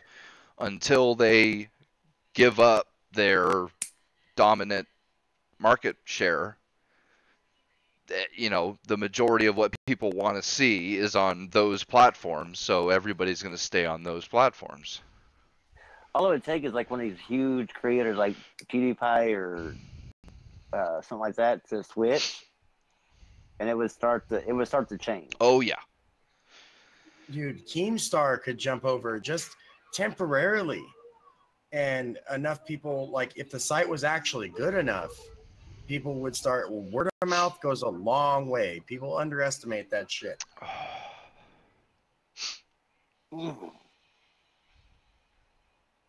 Like, for real, Daily Motion is coming around. Like, it stood the test of time. Like, remember when PS4 first launched? I'm sure Rambo does. That shit was on there. Yeah. It was like, you can still do it now too. Yeah, where It's you still on live it. stream and Yeah. shit there, right? Yeah, Okay, well, you can it live was stream around there, you years can before upload that. videos there. Yeah, I mean, it was around years before PlayStation 4 launched. And look at all the sites. Well, there's not a ton, but the sites that have tried to be the next YouTube, they've come and gone. Daily Motion is still there. That says a lot. Yeah, they really just need a really popular creator to go. That's really what's holding them back, is just the popularity mainly. I don't know why PewDiePie hasn't yet. I mean, I know He should create his own fucking thing. Oh, he's really, yeah. But I know He's made knows. his bones. He can do it. He has to know about all the bullshit that YouTube's pulling, and he has to know that it's not going to be good for him or anybody like him, especially in the future. So I don't understand why he hasn't. I can imagine he feels like his days are numbered. Because I don't think YouTube would actually have a problem with pulling him from the platform. Not if they had a big enough excuse. Yep. All they're looking for is just that that perfect excuse. Because I mean, obviously, if they pull him, that's going to be very public information. So I mean, they have to make sure all their ducks are in a row whenever they do it. And I mean, he's certainly got the money. He could hire a few people to whip out a. I mean, I can't imagine it would be all that difficult to just write the code for a site like a YouTube. You know, it's a video hosting service. It's not like that's hugely complicated. It'd be more all the algorithms later on that, you know, to try to like push content in a certain direction towards you and stuff. But you wouldn't really need that at first. No, that would be just where the majority of the time and labor come into. And other than that, the big expense, like I said, is just the servers. But there's things you can do for stuff like that. And I mean, he's certainly got the money. I mean, Jesus, I don't know, I can't remember what he makes millions a year, right? Yeah, I think he makes like sometimes millions a month. Yeah, so he can't be hurting for money. I wouldn't think so. I mean, unless he's just been like really stupid with his money. But you would figure that by now it would have came out that he was really stupid. Yeah, you just seen a picture of him in his parking lot of like 20 Lambos or something like that.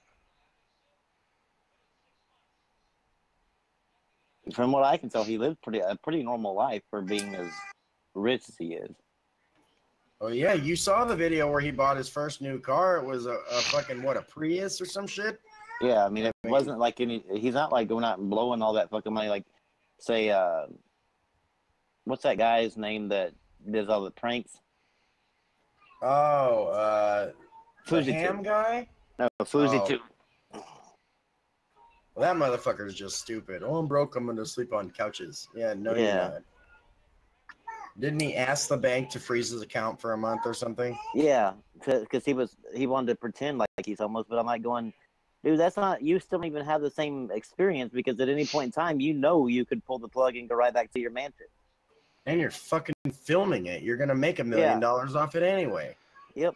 Shadowkin, I don't know if Twitch could actually compete because they don't host videos permanently the way YouTube does. If they started to, they could. Maybe. If they started to, I think they would. If they started to, I think they'd probably put YouTube like completely gone. They at least have a chance. Yeah. Go get. They stand the best chance. I see what you're saying, but if I were him, the perfect moment would have been either one of the adpocalypses. Because that's the thing. As soon as a competitor comes along that actually offers reliable monetization, YouTube is done. Oh, yeah. Because even big creators that aren't all that controversial, like Sargon or, you know, people like him, you know, Sargon's controversial in the, I mean, not in everyday, like, what we would consider controversial, but in the SJW realm, well, sure, he definitely is. But he doesn't get the same level of hate that people like, say, Stefan Molyneux or, you know, those guys, you know, that. Well, because Peter Molyneux sometimes sounds like a full-on racist. I don't know about that, but I said sometimes he sounds like it. I'm not saying that he is one. It's just the way that I think the message sometimes that he puts off doesn't always come. Wait, not Peter Molyneux. It's a guy that looks like Peter Molyneux. Stefan Molyneux. But yeah, that guy. I always thought it was Peter Molyneux, and then I realized that whenever I saw him, it was. I mean, when I heard him and saw the channel's name, it wasn't him, but I thought it was him. When I was like, "One, damn, dude, this doesn't really sound like the same guy you see on Twitter, those videos and shit." But like Sargon doesn't get. I mean, he does occasionally get, strikes or, bombed by people or stuff like that, but he doesn't get it like some of those other guys do, like Bearing, or, the ones that just like totally mock SJWs instead of acting as more of like a commentator. Yeah, I mean he's more of just like a commentator. He doesn't do like the Zergomagod Pwn type videos like Bearing or one of them does, and so he doesn't get the same kind of hate. But even as level as he is, and there's tons of others who, don't step into politics at all, and, their ad revenue went down like, 80% or something like that. Well, there's gaming channels that are fucking hurting bad now because of this stupid thing. Yeah. Because all of a sudden, the guns in the damn gaming videos are sitting off automatic flags on people's contents to where they're not making the money they used to. Yep. So as soon as one of them gets popular enough and gets a monetization that actually is stable, then all those like mid to, not PewDiePie level, but all the guys below and the mid-sized channels, they're all gonna flock there because YouTube's, I mean, they've already proven they don't give a shit about creators. The only thing that really that, like, if VidMe would have had a steady and proven income stream, they would have already switched. They would have switched to VidMe easily. I think the only reason that most of them didn't or used them as their full time is because there wasn't they would have had to have waited for VidMe to get a proper ad revenue. Yep. Which, unfortunately, in order to get the stable ad revenue, you have to have enough people watching. Yeah. So, I mean, so it's a chicken or the egg. You have to have enough financial backing to, like, say that, hey, if you come over here, I can get the creators. Right. And that would be another thing. Somebody as big as PewDiePie could say, hey, look,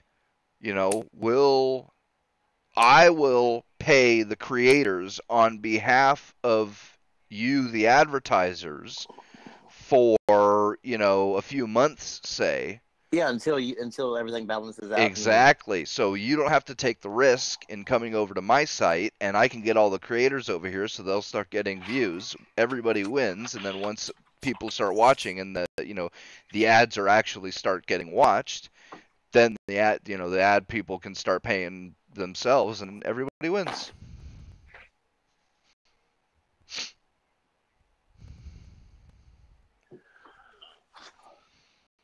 I don't know. We'll see.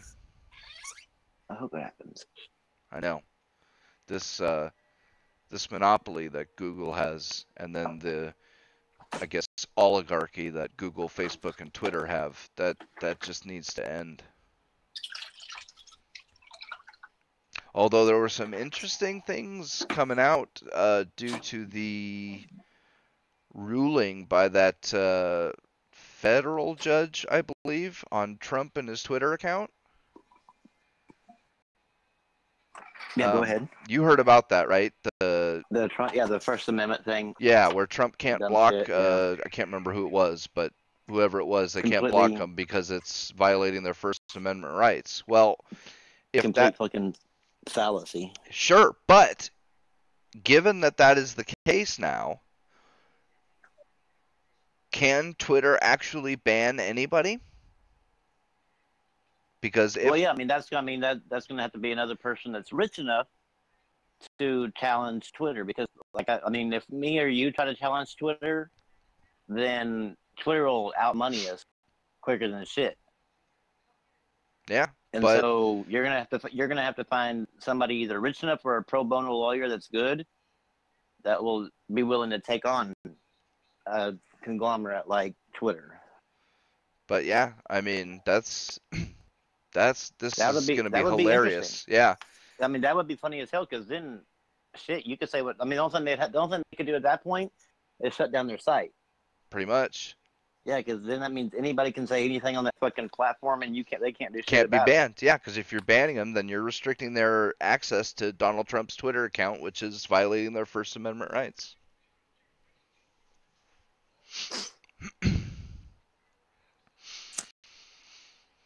Yeah. There's actually people celebrating the fact that federal judge ruled that way. Oh man.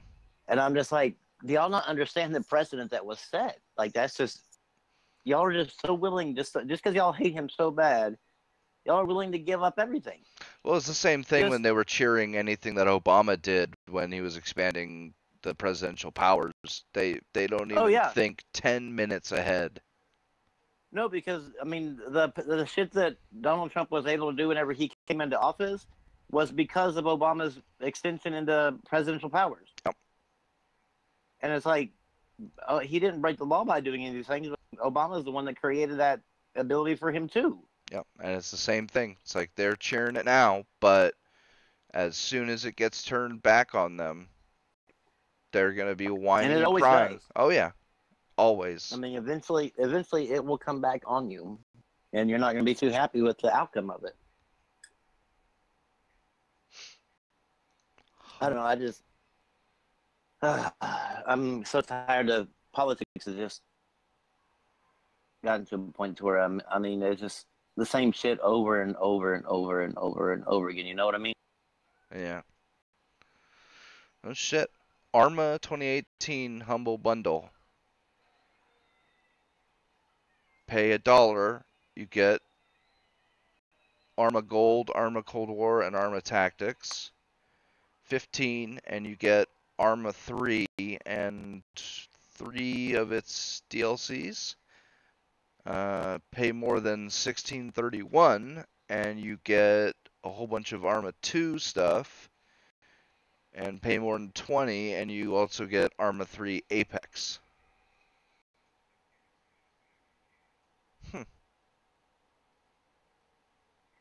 I wonder how good Arma 3 is.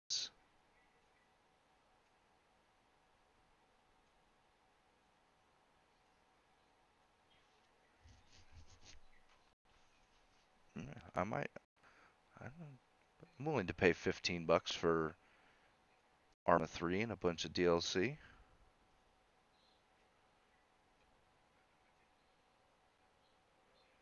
Fuck Arma 3, man. Just nothing besides a wartime simulator. Well, that's the only reason I even bought Arma 2 was for DayZ, the DayZ mod. Well, now you can get on PS4 and play H1Z1 really good. I've already got H1Z1 on PC. It runs better on PS4 Pro. No, I don't own a PS4 Pro. You need to get one. No, I'm good. Become part of the master race. Already part of It's it. just nope. That's been taken over, bud. PSN has more active monthly users than Steam. Oh, Jesus. Yeah, right. They do. Now, Steam has more total users, but the PSN has more monthly active users. See, The monthly active users was around 60 to 70 million on Steam, and PSN's last numbers were at 80 million. See, I just can't believe that with how many people in China, like, aren't there... It's the numbers that's coming off of the Steam website, or the Steam information. I mean, It just it's not doesn't like make any that. sense, because I thought there was something like 30 million people playing PUBG just in China or something stupid like that.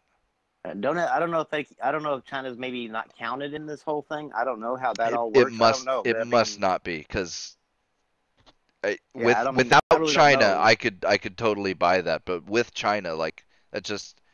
God, I have no idea how they handle the numbers or whatever. I just know that like PSN can't make up numbers for Steam, so that they got the numbers from Steam somehow or some way, and it shows that PSN's higher. So that means that PSN's actually the master race.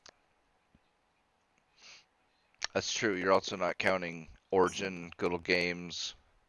I don't have to count Origin and Good Old Games. I'm counting one platform. Origin's a different platform. Well, no, it's all on the PC platform. The PC is not a platform. Steam is the platform. The PC is just a machine. PSN covers PS4, PS3, Vita, like that. But I didn't say the PS4 has 80 million users. I said PSN, so that's the platform. The platform for you would be Steam. It's definitely going to overtake like Origin and games, GOG and stuff like that by themselves. Now, if you add them all up together, maybe not, but... Well, but that's...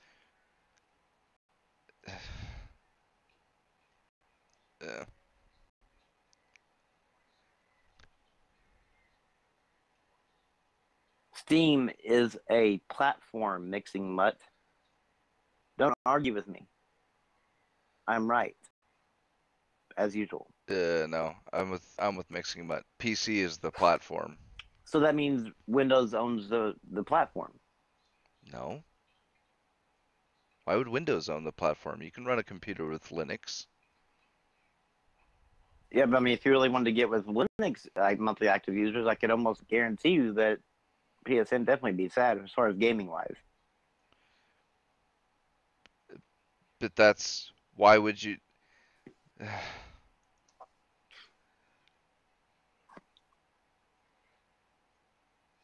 Well, you would have to count gaming to gaming, not gaming to everything else. Well, but that's Steam, Origin, and GOG are all gaming. Right, but you'd have to look at them as each separate things, like you do PlayStation, Xbox, and Why? They're all in the same box. you would. Trust me. J. Caesar. Well, that's okay. There you go. There you go, J. Caesar. PSN is like Steam. That's the service. Yes, PSN has 80 million monthly active users. Steam service has 60 to 70 million, I think it was. So there you go. Thank you for proving my point.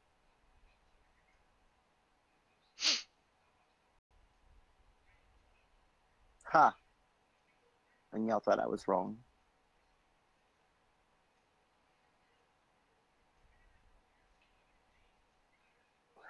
Y'all should know by now that y'all should never doubt a PS4 player.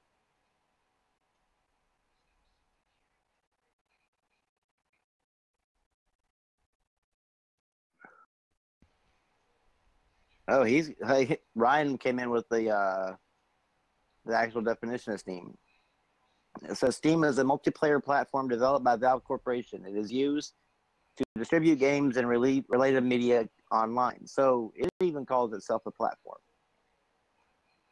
Mm-hmm. Y'all gonna argue with Gabe now? Your Lord and Savior? It's not my Lord and Savior.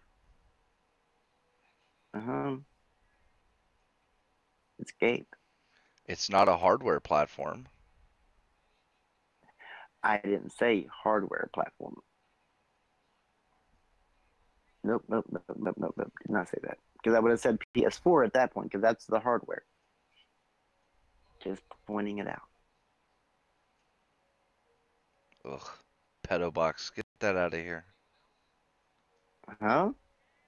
It's Mixing Mutt says Switch is the master race. Oh God, no.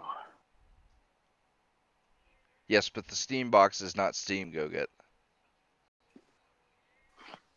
And that's not even, you can't even get that anymore. Never speak of that horrible abortion ever again.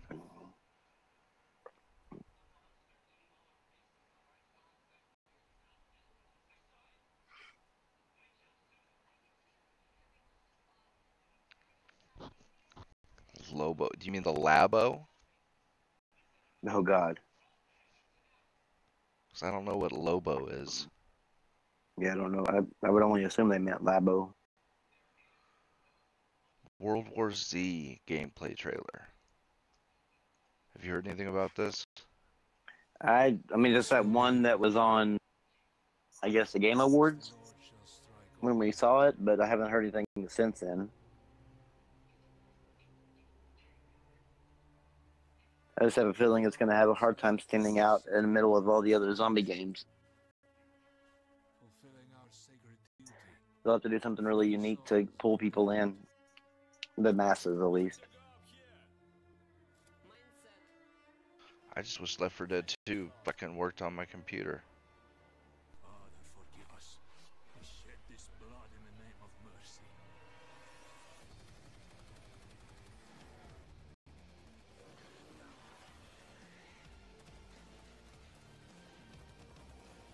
Wow, it's a whole lot of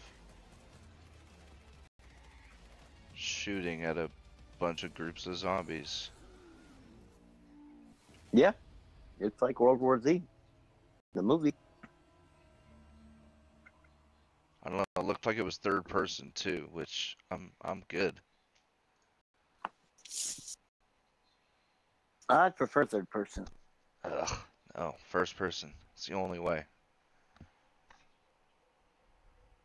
Well, maybe like in online games, definitely first person, but in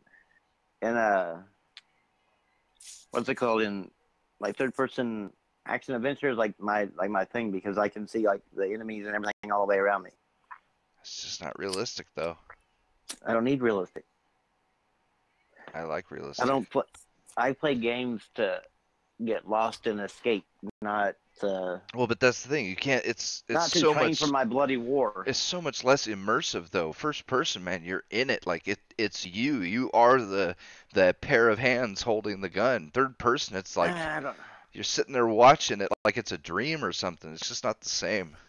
I would rather have the third person and a great storytelling to make me care about that person I'm looking at than just some mindless shooting in a first person mode. It doesn't have to be mindless shooting.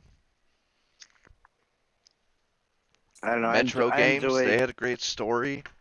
Yeah, they did. I mean, there's not really a lot of them though here lately that are first person have a good Singularity, story. well, yeah, lately, sure. Singularity had a really good story. Deus Ex has always had really good stories. There's some other. It seems like all the first person shooters have gone to just mindless shooting. Well, because that's the big ones. Call of Duty, Battlefield, all them, they've all kind of gone that route.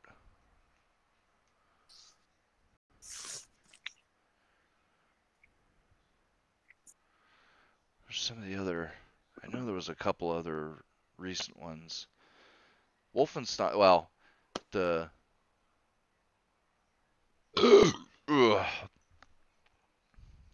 The new one I hear doesn't have as great a story, but the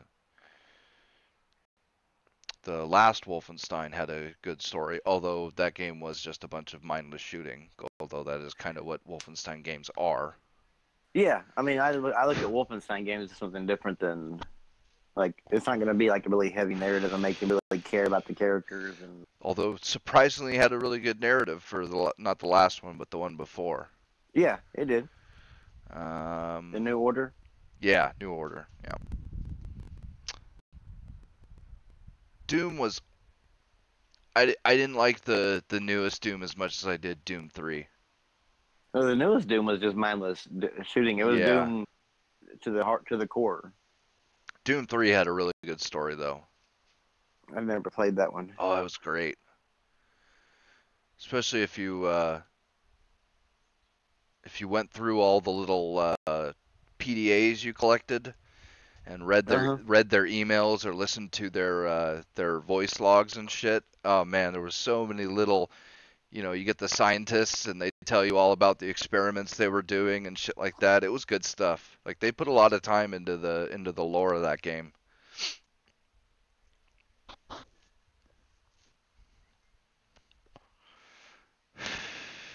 Mixing mutt, that's okay, because like one touch to the PlayStation 4 every once in a while keeps greatness in your life.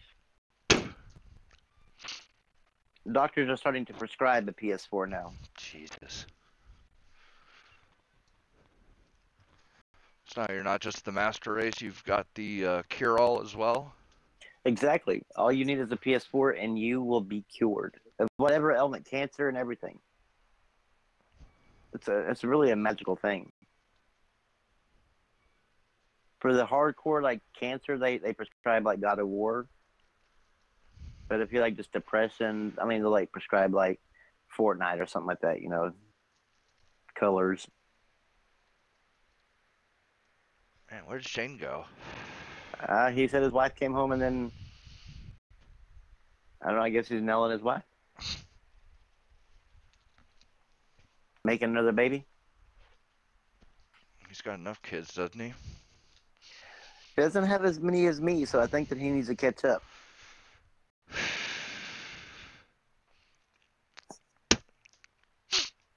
See, Garuda? There you go. Like, he just proved my point again. Like, the chat is, like, on fire tonight. So, wait, you was transsexual before the PS4?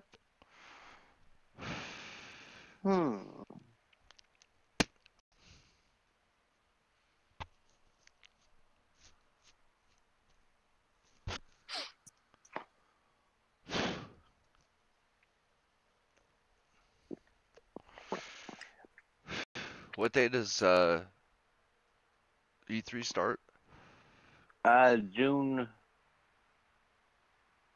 I want to say June 10th. Okay.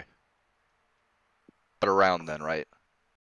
Yeah, around that weekend. So end of first week, something like that. Yeah, I think it's 10th, 11th, and 12th. As far as like the three, the big conferences. Friday, Saturday, Sunday? No, Sunday, Monday, and Tuesday. Oh, Sunday, Monday, Tuesday. Okay. Yeah, and I think that Tuesday is mainly just like Nintendo, but so like nobody really watches Tuesday. And then Sunday and Monday is like where the action's at, like as it being Bethesda. I think Square Enix might be there. I'm not for sure. I think they said they had something planned. And then Sony, of course, on Monday night. It'll be I guess Xbox Sunday afternoon, evening, and PlayStation Monday. They'll all wrap up Monday's shows. What time are you thinking to start the stream? Well, I don't know because they go. I mean, the PC one, I don't think we really need to stream because last time we did that one, it was like the PC conference is boring as fuck. It's mainly just a guy sitting on a couch or behind a desk talking to a developer, and they spend most of the time fucking talking back and forth, and then you might get a little trailer, and then back, then we do it again. So I mean, that was like really boring for the past, I don't know, 3 years. But like you'll have, I think EA, which I'm not sure if anybody's really interested in doing EA one, but the EA one starts like earlier in the morning on Sunday, and then you have that break, and then I think PC is in the middle of that break, and then you also have another break, and you go into Xbox's conference. So it all depends on like what conferences you want to. I know we need to hit definitely on Xbox and PlayStation. But I don't know exactly the other ones you want to hit on. If you want to hit on PC, we can do it. It's just that, man, it's like sometimes sleepy time. I'll have to see when they start. They don't have a schedule up yet, do they? Yeah, they should. Let me see if I can. Hmm. Yeah, let me see if I can look it up. E3 2018 showcase times. Okay, wow. Here we go. Okay, yeah.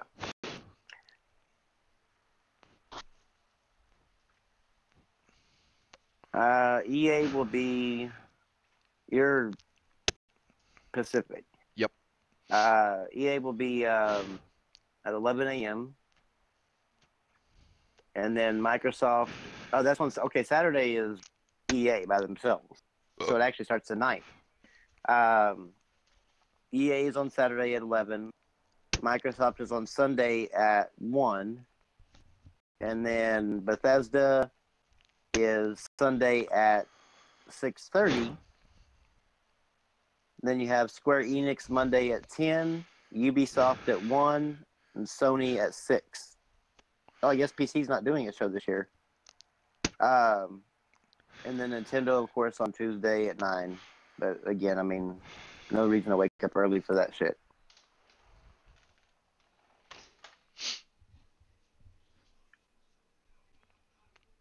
Oh, I have to get up But early EA, on of course, Monday.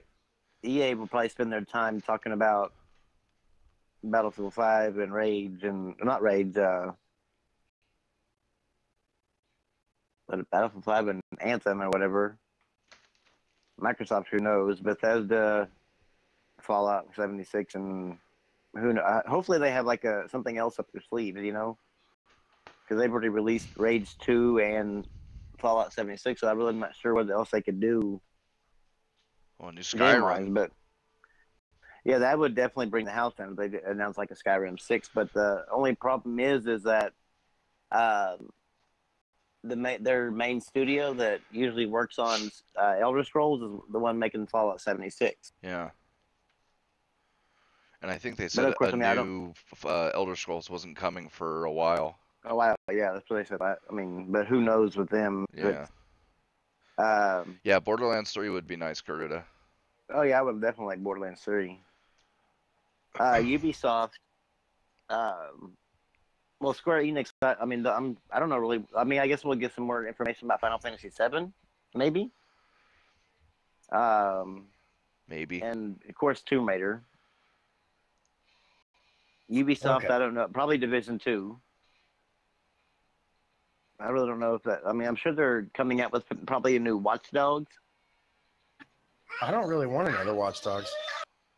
If they can make it more like the first, but fun to a degree, like to where it's something you don't feel like you're depressed the whole fucking time you're playing it because the character's like in a monotone voice.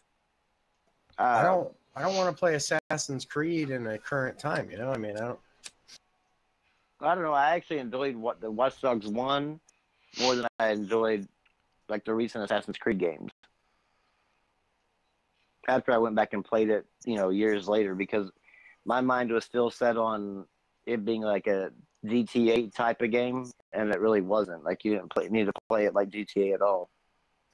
you know what they need to do is make an LA Noire, but current times. Yeah, that'd be cool.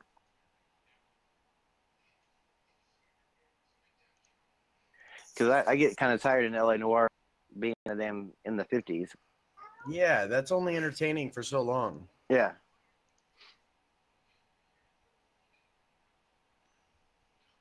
And of course, we got the Master Race conference on Monday, Monday at 6, which is Sony. In the Basically, morning? no, at no, night. God, no. I missed that one for sure. I was gonna Yeah, say doesn't E3 start this weekend? It starts the 9th. So it starts next weekend. next. Yeah. I mean, it starts tonight. No, the The 9th. Oh, 9th. Oh. Yeah, EA is Saturday. Microsoft and Bethesda are Sunday. Square Enix, Ubisoft, and Sony are Monday, and then of course the kids come to play on Tuesday with Nintendo.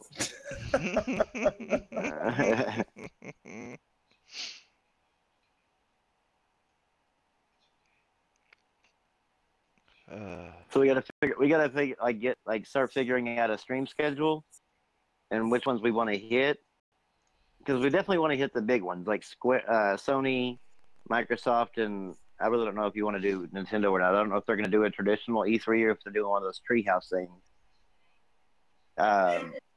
Isn't it pre-taped or some shit? I honestly don't know anything about Nintendo's conference. I haven't kept up anything about them. But we definitely want to hit Sony and Xbox for sure. I think it's going to be. I think it's called Nintendo E3 Direct. I'm not really sure what they. I don't know. I really honestly have no idea anything about Nintendo at all.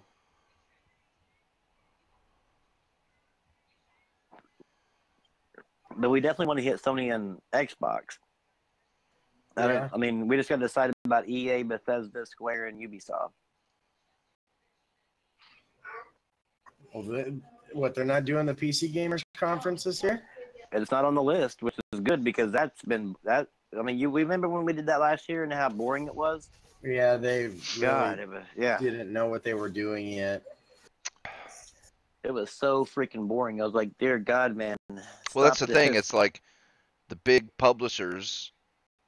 Yeah. They've got their own, EA and all them. They're doing their own thing, and it's not like PC has a.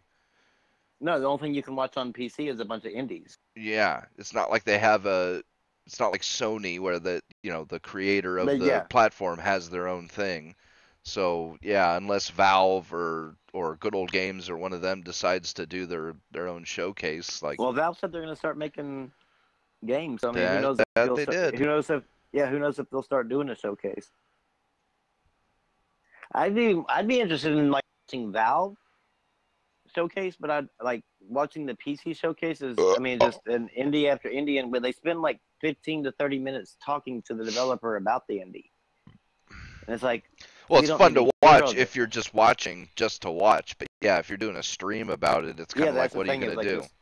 Yeah, commentary, because you have to fill in the boring parts.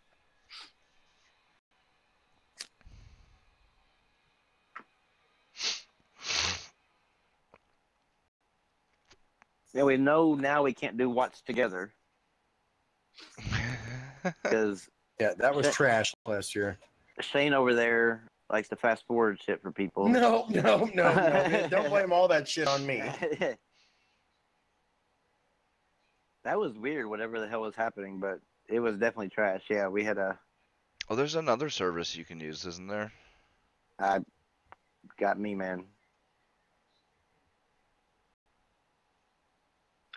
The thing is, though, is I mean, we're gonna have to get together and make sure like that whoever's like in the lead, or we all watch the same platform for one instead of one watching Twitch, one watching YouTube, because the time frames on them are off. Yeah, that was funny. Yeah, but definitely try to sync up to where if one of them's a little bit faster than the other, then we kind of pace out our talking about it, so that way the other person is behind isn't, and of course the chat's not behind too, or spoiled about what's coming up. Well, Ryan, I'm really hoping that Xbox actually brings it. I mean, I really don't know what the hell they can bring it with, because I've not heard of any like studios that they've acquired or started or anything. So I mean, if it's just gonna be more Halo, Gears, Forza, I just don't really care. Like,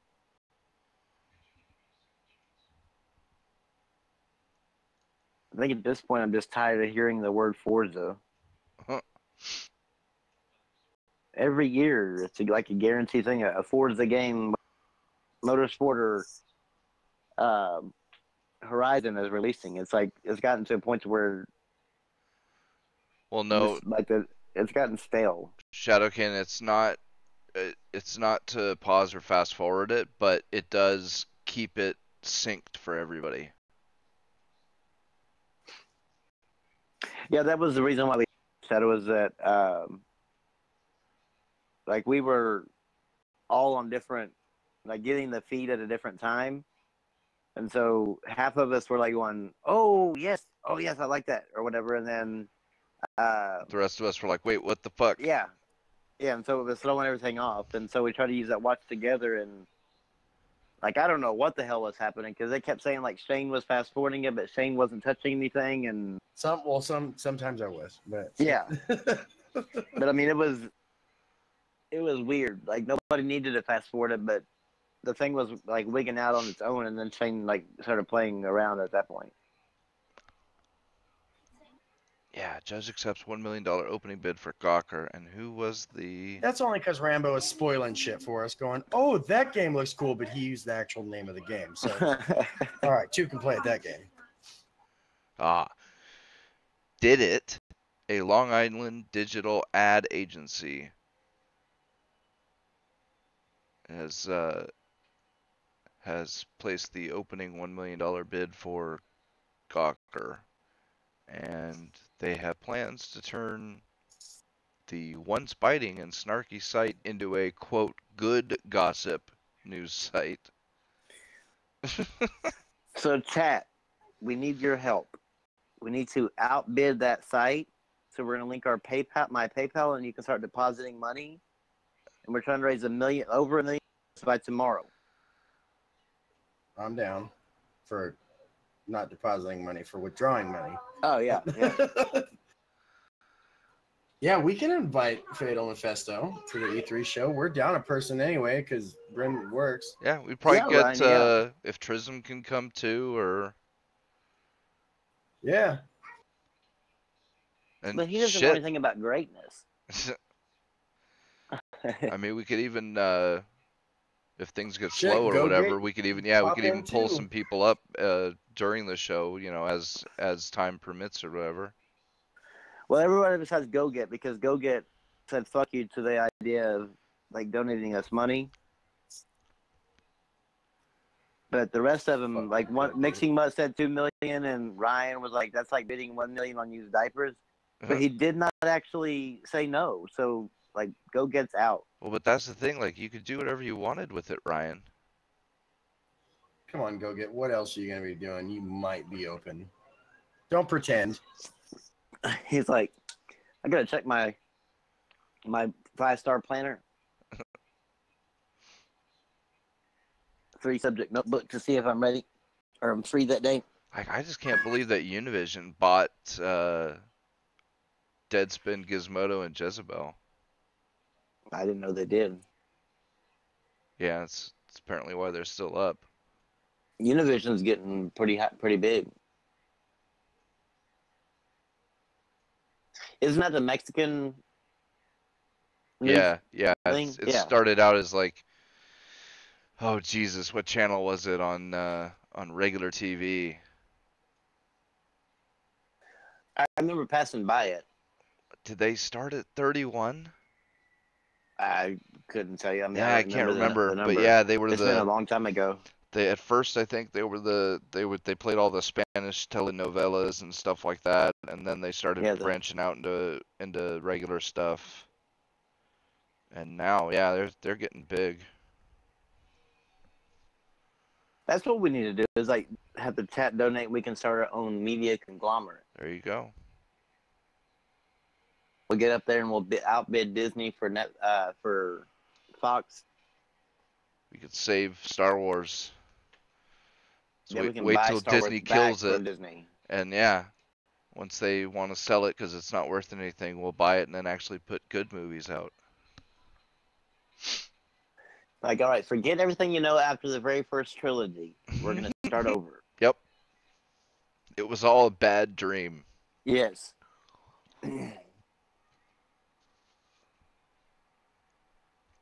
Oh.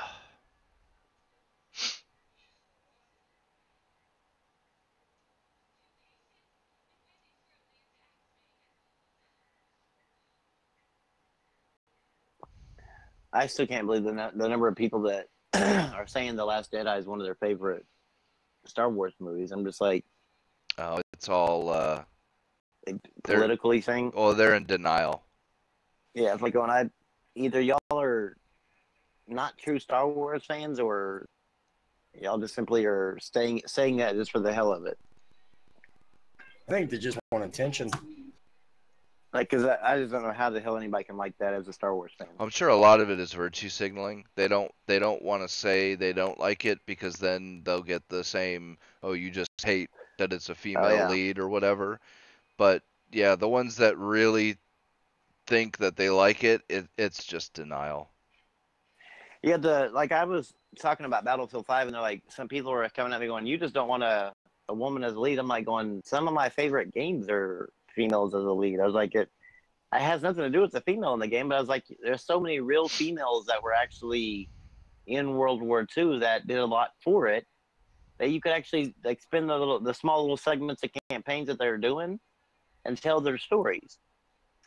But instead they decided to put Robot Armed on the front line and to be on the right side of history. God. Yeah, amazing. I saw that Solo bombed bad in comparison to a Star Wars flick. The worst opening Star Wars movie ever. Yeah, I saw somebody tweeted out saying that Solo, like, you could tell that Solo was like a Star Wars movie nobody wanted to see, and somebody, really? It made $145 million, so I think the numbers would disagree. I'm like going, but that's low as hell for a Star Wars movie. For fuck's sake, there's a lot of comedies that are like shit comedies that make more than that on an opening weekend. Yep. Like, if you're saying $145 million for a Star Wars film is good, then you clearly don't know what Star Wars can bring in. Yeah, 140 mil. That's like a decent B movie. Yeah. I mean, hell, even the user reviews and the critic reviews were bad for Solo. Yeah, they're really starting to slip. Last I checked, it was like 30-something% or whatever. Yeah, it was pretty bad. Yeah. Last time I saw it. And man, I watched a rundown of it. And Jesus Christ, they had some fembot. Of course, that kept going on and on about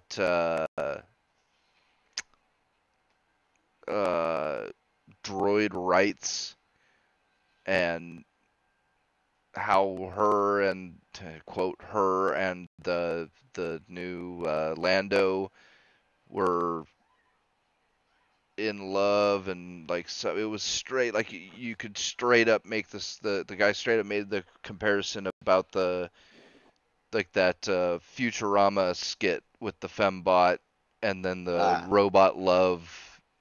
Austin Powers. They're wanting a land. People are like asking for a Lando spinoff, but Oh God. now that he's pansexual, all of a sudden, it might be a very like a Star Wars show that most people don't want to go see. As I don't understand the whole pansexual thing, because first of all, that wasn't even a word back when Lando was created. It wasn't even anything. And basically, pansexual is the people that are too afraid to call themselves bisexual. Or for whom bisexual isn't special enough. Yeah. They think, well, I'm above the bisexual people, so we're pansexual. Yeah, that's too normal. That was so, Yeah. like, 2016. Yeah, it's like, I don't understand, like, the whole, well, we just love the person. We don't love the gender. I'm like, but there's only two genders, so you're either sleeping with a male or sleeping with a female. You're fucking bisexual, you dumbass. By fucking definition.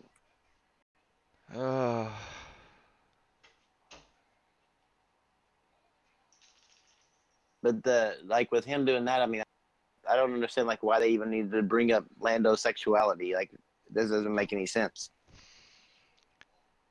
It's all for them fucking social justice points. Yep.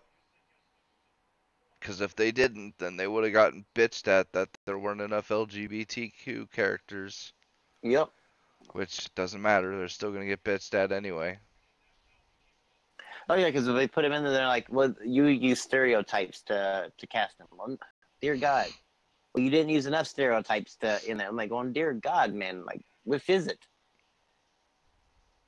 I don't know. The whole fucking spectrum of SJW and regular people are just, it's getting tiresome. It's like an endless fucking cycle of stupidity. Yeah. You can almost gauge what their response is going to be word for word before you ever type your response to them. Yep. Although it makes arguing with them fun, because you can back them into corners. Oh, yeah, because you know exactly where they're headed. Yep. And please tell me that's a joke, Ryan. That they're not going to make a Boba Fett movie. They can't. That's like the one character they didn't ruin in this new series. No, they did say there's supposedly a new Boba Fett movie coming in. Oh God. But yeah, I mean, why not? I mean, they assassinated every other original trilogy. Why not him too? Yeah. Why not? They'll probably kill him in that movie too.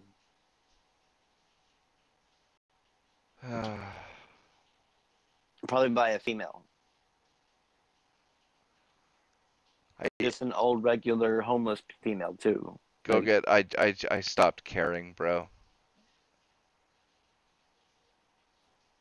It's like I said, I went in theaters. It's the only movie I've probably seen in like 2 years. And I went with my girl and we saw Force Awakens, and it was such fucking garbage. And I was just like, that's it. No more. It's better than The Last Jedi. I mean, that's not really saying much, but yeah, I knew. As soon as I saw it, I knew it was just going to be downhill from there. And I'm like, yeah, that's it. Yeah, ever since Disney's taken over, I mean, it's like they're on a mission to kill one of their most profitable things they just acquired. Yeah, I'm surprised that Disney hasn't taken the franchise away from Kathleen Kennedy. Well, I mean, it's getting, like, if you look at the reviews, all the critics are like, besides, of course, Solo, they're all rating the movies like really super high. And I think it's because of the fact that, oh my God, there's a woman here, so we got to, we have to show the female props, our allies. And because most of the critics are liberals, and they're very staunch liberals too. Yep. And so I mean I think it gives them like a false sense of thing because they look at the user score as some sort of the hate mongers out, instead of actually, hey, there's legitimate criticism of this movie. Yeah, but you can't fake the numbers though, and each new successive movie has been getting less and less money, and by substantial amounts too. Yeah, I think in the beginning, well, you're talking about these numbers. I thought you meant like the user numbers. No, yeah, the dollar numbers, yeah. Yeah, so in the user numbers, like in the beginning, you could just credit them, but after they've gotten like 1,000 or 2,000, it usually works itself out. But yeah, I mean, what was it? Between Force Awakens and Last Jedi got like 60% less on opening weekend or something like that. It was some huge amount that it dropped. And then now with Solo, like they have to be seeing the balance sheets and noticing something. You would hope. But they'll probably just accuse it of just being the haters and not really. Yeah, it's true. I mean, Marvel and them, they doubled down for forever on their comic books and stuff.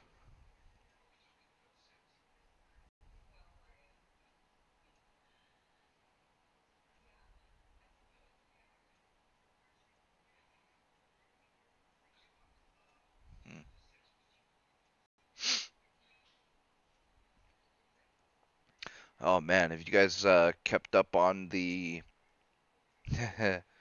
the saga that's happening with journalists and Elon Musk? Oh, they are completely pissed at him. Oof. And just like everybody predicted, like it didn't take long before the hit pieces started coming out. No, I think it's funny is because he exactly said that how their reaction would be. Yep. And that's exactly what they did. Yep. And there was even the I can't remember her name, but there was some female journalist who tweeted out, "Hey, female journalists, send me your stories of." I can't remember the exact words she used, but basically to the effect of their interactions. Yeah, bad interactions with Elon Musk, so I can write. Yeah, Aaron something. I think you're right, Jay Caesar. But like, not only does she want everybody else to do her job for her, but I mean, you are literally advertising that you are about to do a hit piece on this guy. Yeah, I really hope that Elon does what he said he's in. Yeah, for real. I would love to see the reporter squirm on that rating scale, or over that rating scale. Yep, and he's one of the guys that could get away with it too, because he's got enough goodwill with people that they don't give a fuck the amount of money he has. Exactly. Yeah, they don't give a fuck what CNN says about him. Plus, it's quite interesting, to say the least, how practically all of his press from all of these outlets has been nothing but positive up until he decided to basically call them out on their bullshit.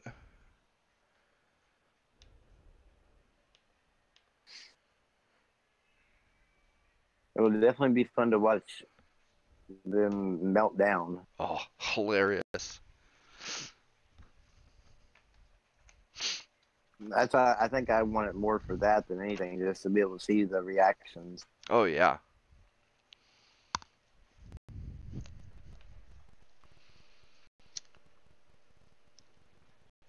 Because just like you said, that they are going to care about that damn credibility score, even though it doesn't really do anything for them. But to them, it'll eat at them forever if their credibility is showing low. Yep. Well, that's the thing.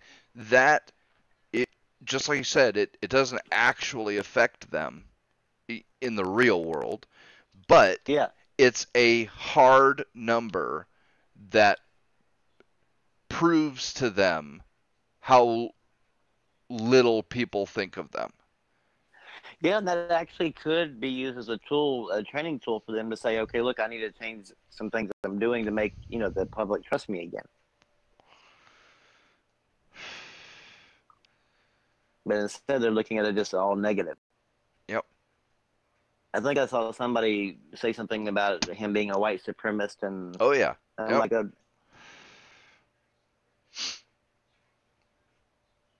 Yeah. All of a sudden, he's a white supremacist, racist, Nazi, sexist. I was like, that man is liberal as fuck. Yep.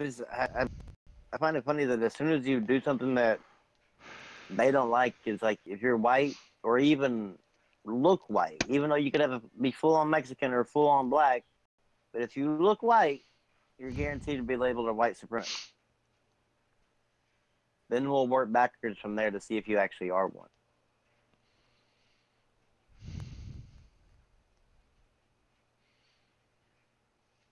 Yeah, I've today been you called have to that. be the perfect kind of victim and the perfect kind of, everything really.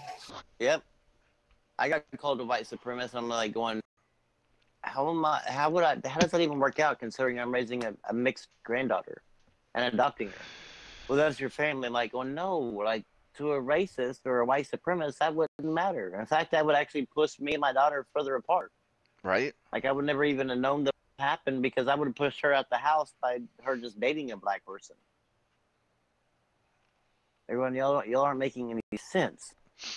I would definitely. I mean, any true white supremacist would disown their family for having a mixed baby. Oh, come on, Rambo. Don't you know? Making sense, that's a construction of the cishet white patriarchy. Oh, That's yeah, just a tool of oppression to keep the black women's down. Yeah. It's all laughable at this point. Oh, it's to the point where you don't even laugh at it anymore. No, I actually, you just kind of scroll by and like, here we go. Yeah. Yeah, I mean, it takes something truly crazy for me to actually chuckle to myself anymore.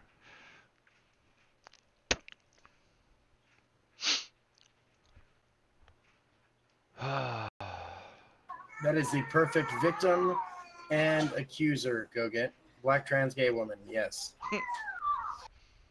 Disabled. Yeah, they got to be missing a foot or some shit, or yeah. Yep, or in a wheelchair or whatever. Yeah, disabled, midget, black, trans. But it can't just be gay because that's too mainstream now. And you put pansexual. Yep. And they got to be like an other kin and have a few headmates. Make sure everyone is represented. I've seen them call fucking like dark black people white supremacists. Yep. I'm just like going, how does that work out in y'all's head? Oh, I've seen Ben Carson's a white supremacist, and yeah, I'm like going, the name itself suggests that you're wrong. Well, but hey, Boy Scouts aren't just boys anymore, so what the fuck? Yeah, all of a sudden they like the white supremacists of the KKK and all them have like an equality meeting. Guys, we're just not allowing enough black people in here. And social justice must be winning if even they've got to hit their quotas. Yeah, no shit. For every 10 white guys, we need at least 3 black guys. That was the funniest shit in the movie Undercover Brother. Did you guys ever see that one? I remember seeing that a long time ago. Eddie Griffin, yeah. Where fucking Neil Patrick Harris comes in singing what a girl wants or whatever. Yeah. And Eddie Griffin looks at the dude like, what the fuck? And he's like, shit, man, affirmative action. What can I tell you? Oh, dude, like, funniest fucking movie ever, and that could never get made today.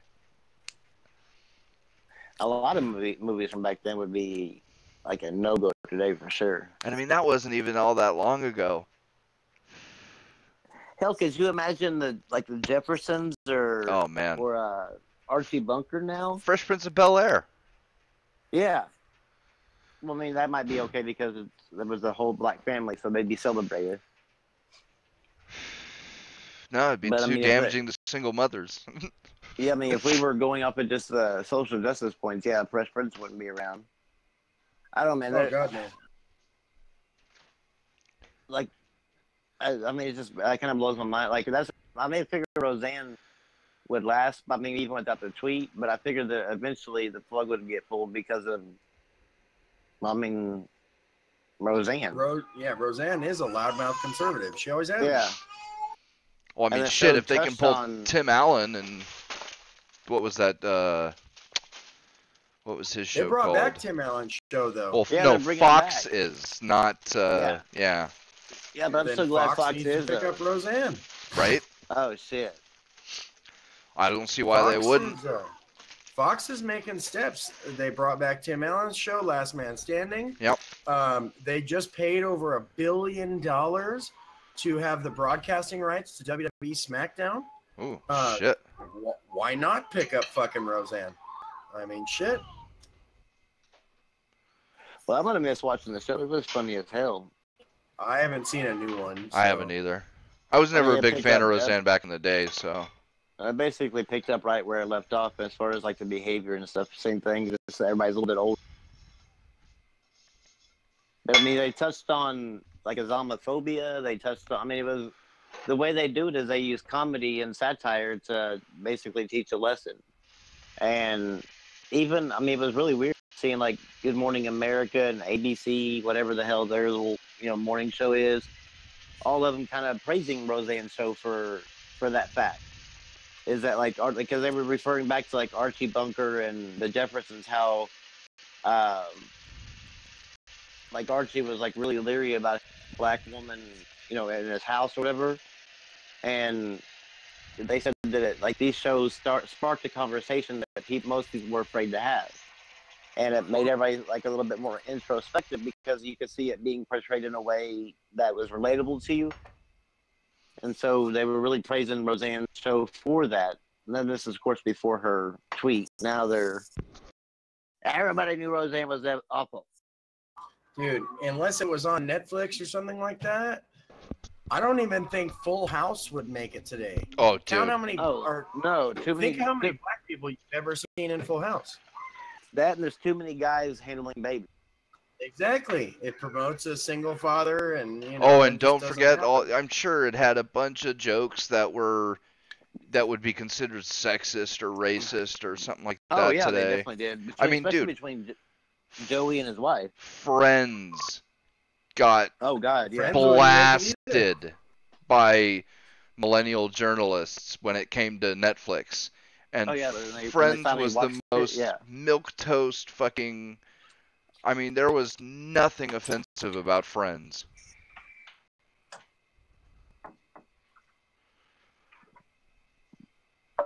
Yeah, I'm surprised they haven't gone after Seinfeld.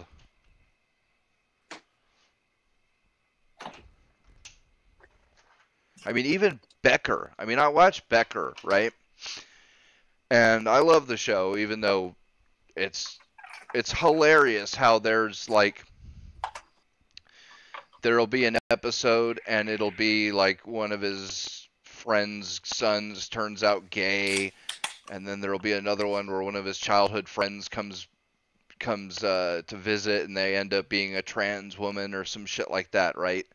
You can totally just see the propaganda angle they took, but it was still a hilarious show. And like even in a show like that, and there were times when like, oh man, I forget what they were talking about, but like the punchline was Becker would say something like, that's something normally reserved for Republicans and other lower primates or something like that. Like total fucking liberal spin, right?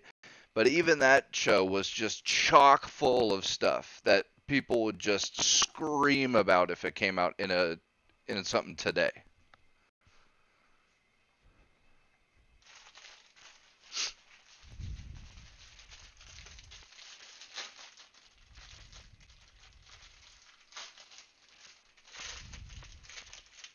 Yeah, there are a lot of FaceTime. shows that are from the 90s and shit that would not even make it today. I don't even think it'd make the pitching desk. Nope, definitely not. That's problematic. You can't do that one. I was very surprised that like Roseanne's show was even approved in the beginning. Well, yeah, I mean, because I was talking with my wife about it, and Roseanne's gotten herself in trouble before with her fucking mouth when she had no show anymore. I mean, so it is surprising they decided, okay, go ahead. I mean, well, I think they knew that it would bring numbers, and they were like really all about the ratings at that point than they were her. I mean, I would imagine them canceling Roseanne is really going to hurt them this fall lineup. Well, yeah. What else do they have? And especially they can compete with that. I mean, I can't even like I haven't even watched regular TV in forever. But I mean, yeah, me neither. I don't even know what's on during that time. Yeah, like maybe they'll pull Anderson Cooper over. The only shows I ever hear about are Walking Dead or, you know, Last Man Standing because of the whole new thing and stuff like that. Like, what the fuck is on ABC? I couldn't tell you. I mean, I haven't watched TV in so long, man. Even DVR TV, I haven't watched in forever. Dude, like, yeah, if I can't get it on the internet, I don't know if I can watch it. My kids don't even really know what cable is. I mean, Hulu, Netflix, Amazon, that's about as far as they go. Crackle.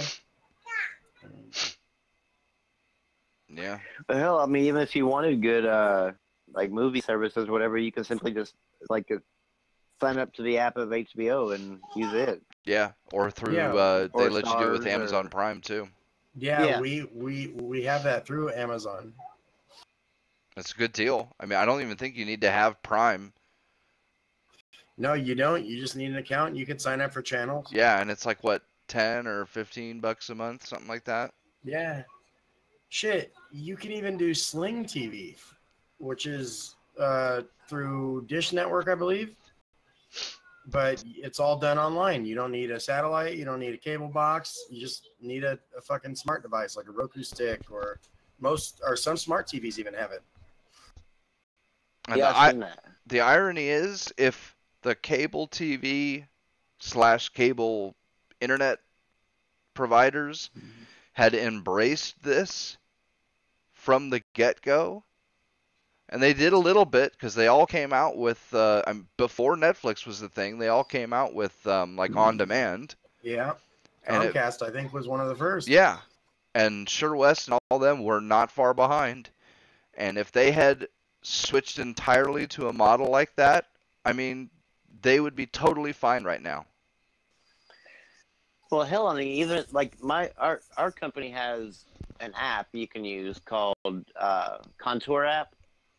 But if I'm like on my phone, if I step outside to where like the Wi-Fi that is hooked up to the cable box isn't hitting my phone, it'll say you can't watch this channel outside your network. Like it'll be like to where it's very limited on what you can watch away from your house. And I'm like, but this is a mobile app, so you figure that you could be mobile with it. Like if they just put like instead of like having, well, maybe like have some of the TV packages like with the box or whatever for the people that just, you know, don't have smartphones or whatever.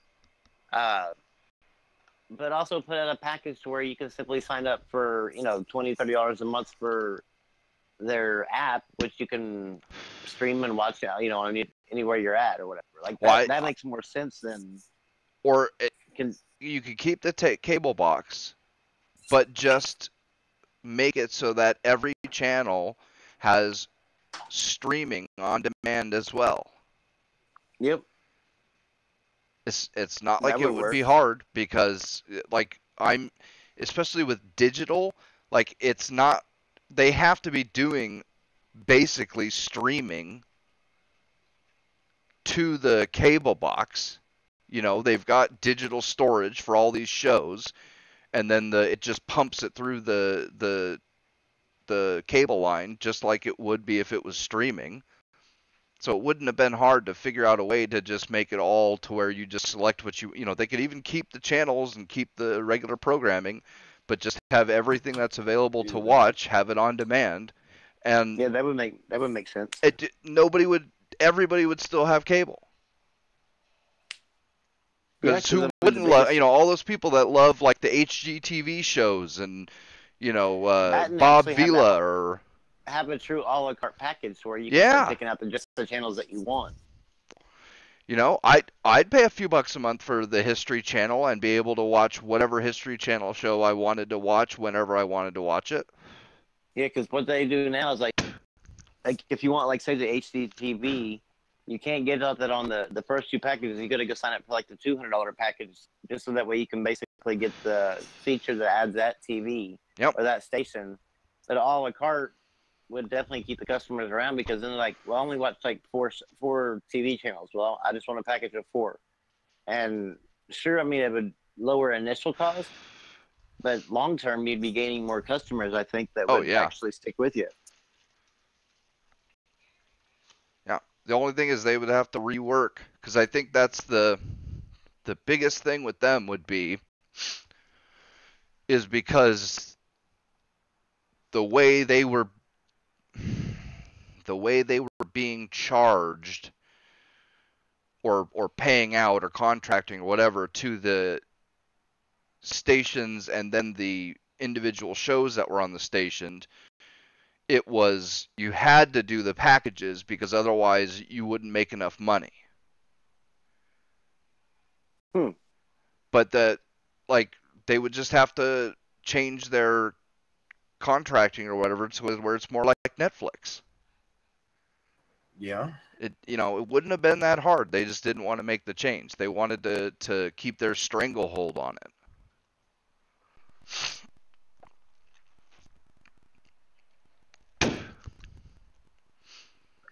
And they also want to charge you extra for putting in multiple lines in the house. Ugh. Which I think is dumb, because it's not like you're getting any extra content. And half the time, you're just simply hooking up an extra line out in the box, because the line's usually there. Yeah, as soon as Wi-Fi became a thing, it's like, I can stream video to 10 different devices all at the same time. Why am I paying you an extra $50 a month for an extra cable box? Mm-hmm.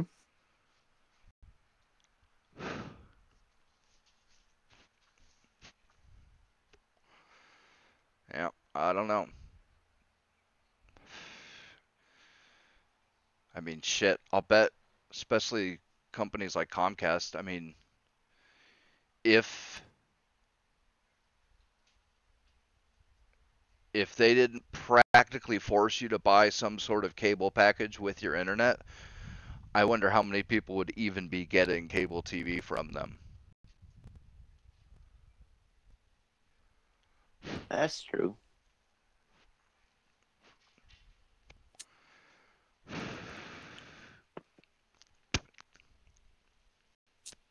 Oh, I'm so hot. Jealous. It's fucking freezing outside my house.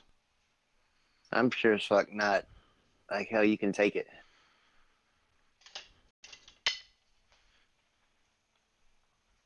I'm cold-blooded.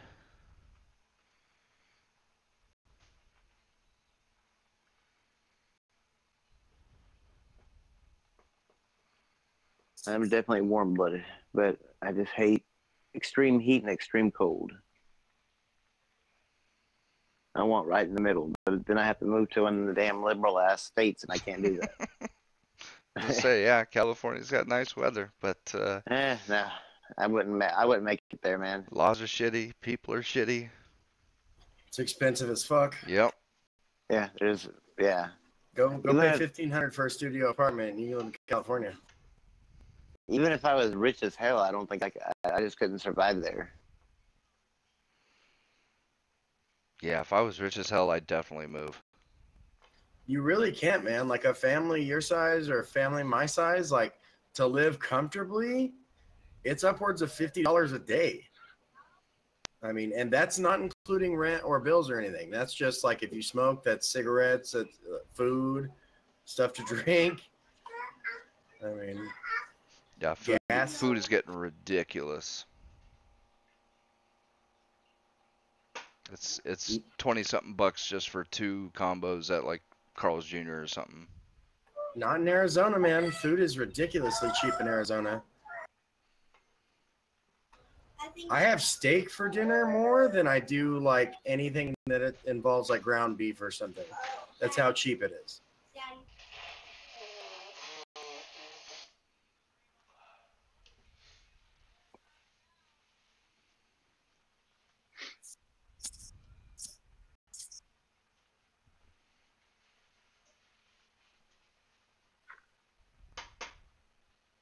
Yeah, it's pretty nonsense. Florida's Yep. humid as fuck, J. Caesar. Yeah, I think if I moved anywhere, it'd be like South Texas. Florida, man, that shit will kill you, especially southern Florida.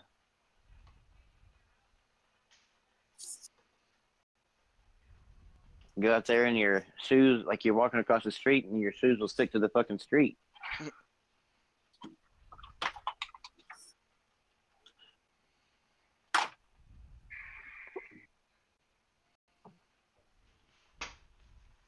Well, guys, I think we covered everything. You got anything? Anything else y'all want to discuss? Fucking Rambo's lost 20 pounds already from sweating in his garage. So That I have. It's like killing me. Oh, I don't know why it's so damn hot. Like I think. Oh, global warming. I forgot. Yeah. However, wouldn't the whole globe get hotter? right? I mean, 30 cents a box of mac and cheese. Yeah, it tastes like 30 cents too, Shadow. yeah, I'm not. There ain't no way in hell. Like the only macaroni and cheese that's worth eating is Kraft macaroni and cheese, the blue box. And My you wife- have to eat it fresh. It sucks if you have to reheat it. Yeah, my wife walks in with that shit. Anything else besides that, I'm like, no. I like the what is it? It's the white cheddar mac and cheese. Like, what's the brand? Yeah. It's one of the better brands of. It's probably Sargento or Stouffer's or something. Yeah, it's one of those.